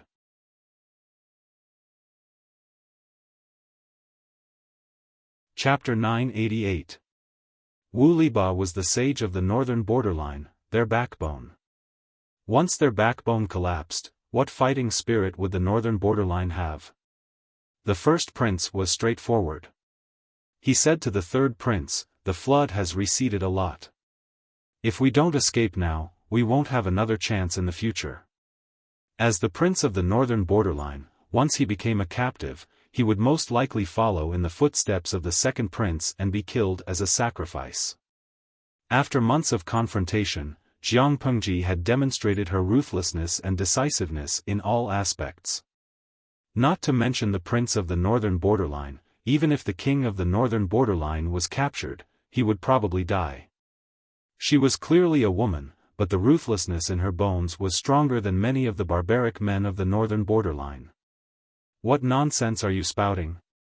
As long as the acting king lives on and reorganizes his troops, the northern borderline still has a chance. If the entire army were to perish here, wouldn't we become the sinners of the northern borderline? Wu Liba was already very tired, but in this desperate situation, he felt that his entire body was filled with strength. Even if he had to die, he wanted to bite off a piece of meat from Thief Lu's body and not let her have her way so easily. When the eldest prince saw that the third prince was still hesitating, he hardened his heart and ordered his men to tie him up and take him away. Before he left, he glanced at Wu Liba with a complicated expression. He had tried his best to rope Wu Liba in, but he did not expect Wu Liba to be stubborn and unmoved. Goodbye, he squeezed out 2 words, but they knew in their hearts that Wu Liba was doomed. I will watch over you from the underworld. Wu Liba gritted his teeth and said, don't let the northern borderline fall into the hands of the enemy. He wanted the cavalry of the northern borderline to trample on the land of the Central Plains. This was his lifelong wish. He had never thought that the Central Plains would swallow up the northern borderline. Having said that in a hurry, Wu Liba ordered many of the young generals with potential to flee as well. In the end, only 3,000 people were left to guard the rear. Wu Liba had imagined countless endings for himself, but he had never thought that he would be forced into a corner by the cowards of the Central Plains. It was only when dawn broke that rays of light pierced through the clouds and illuminated the earth. By Wu Liba's side, there were only a dozen people left. Together with him and the remaining survivors, they were escorted to Jiangpengji. Jiangpengji and Wu Liba had only met thrice. For the first time, Wu Liba was at the peak of his life. He was insufferably arrogant, while Jiangpengji was a commoner. For the second time, Jiangpengji was commanding an area and threatening the powerful feudal lords of the northern borderline. Wu Liba, on the other hand, was the envoy who swallowed his pride and asked for peace. This was the third time. Jiangpengji was still a vassal, but the latter was a prisoner. Kneel, the soldier lifted his leg and kicked his thigh, forcing Wu Liba to kneel. The Han people of the Central Plains only kowtowed to heaven, earth, and their parents.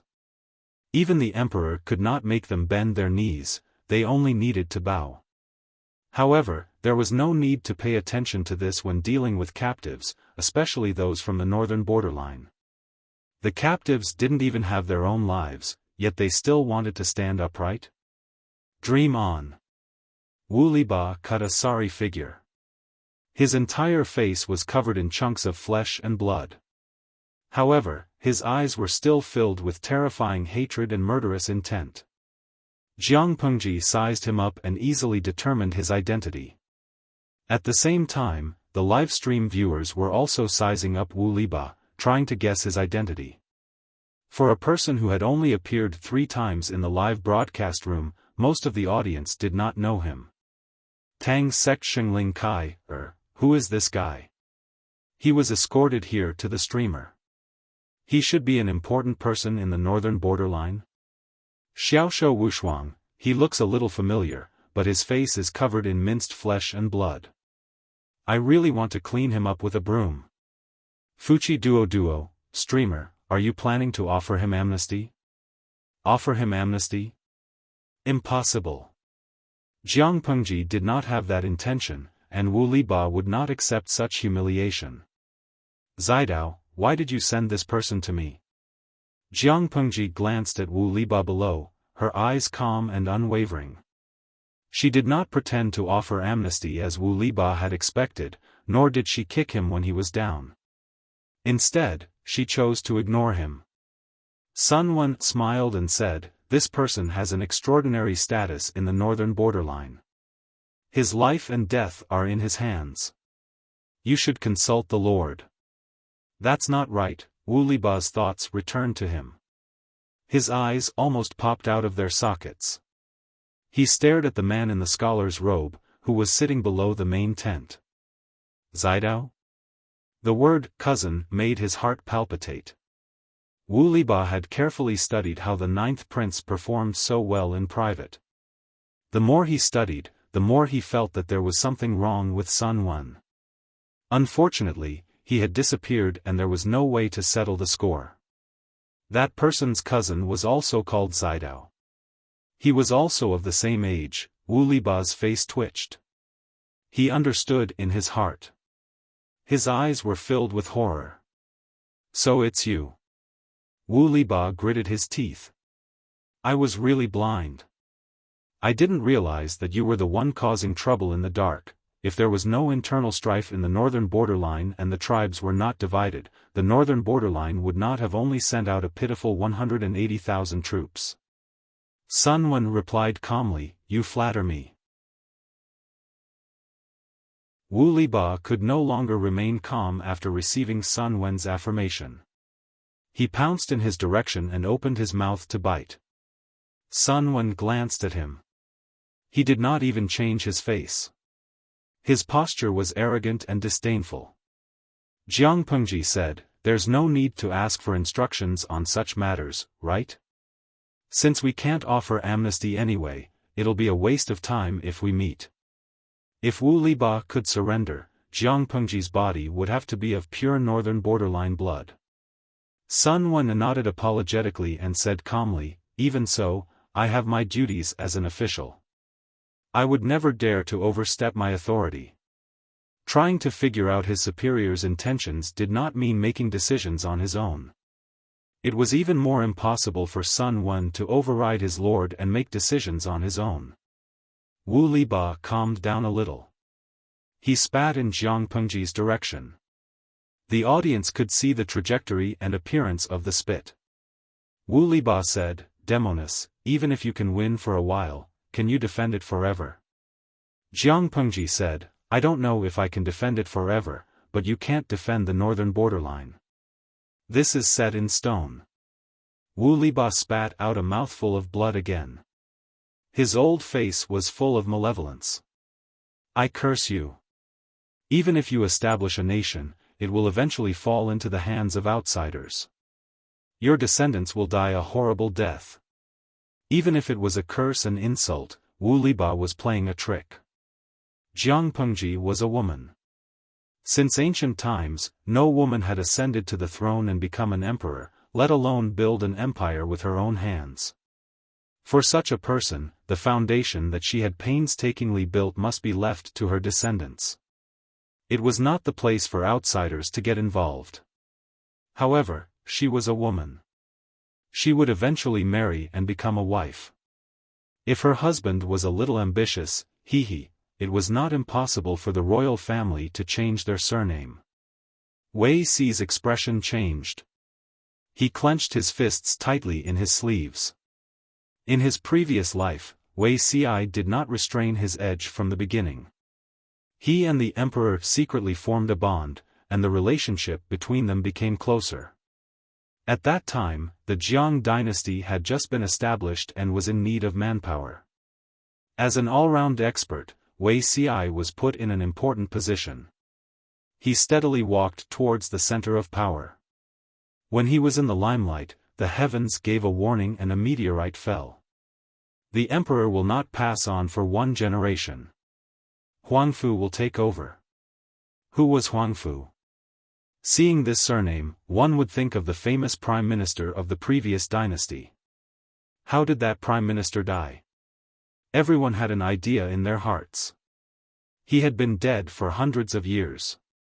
Naturally, it was impossible for him to come back to life. It must have been his reincarnation. After carefully checking the birth dates of all the civil and military officials, Wei Si was found.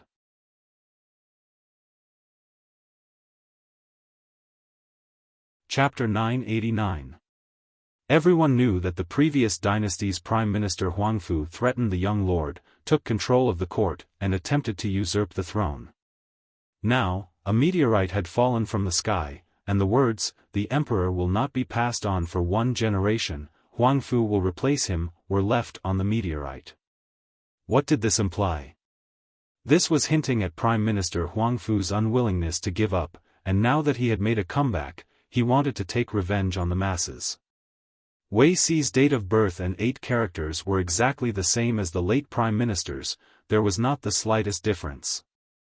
Who wouldn't suspect such a coincidence? Ancient people were superstitious. They liked to use myths to explain things that they could not understand. They didn't know what the world beyond Earth was like, so they imagined the heavenly palace and the omnipotent immortals. The meteorite was a treasure thrown down from the heavenly palace by the immortals, so the words on it were naturally left behind by the immortals. It was a warning from the heavens, hinting that Wei Xi was the reincarnation of the previous dynasty's treacherous prime minister. In the future, this person's power would overturn the court and the commoners. He would plot to usurp the throne and threaten the empire. If it had been another emperor, Wei Xi would have died without a doubt. His family and relatives would have to bleed and be buried with him. To the emperor, who dared to covet the dragon throne? Even if it was his own father, mother, wife, or child, he would kill anyone who dared to reach out his hand, let alone an official who was in his ascension period. Emperors since ancient times, no matter if they were wise, ordinary, or muddle-headed, they were all filled with a common characteristic: paranoid. No emperor could tolerate others coveting his or her throne and power.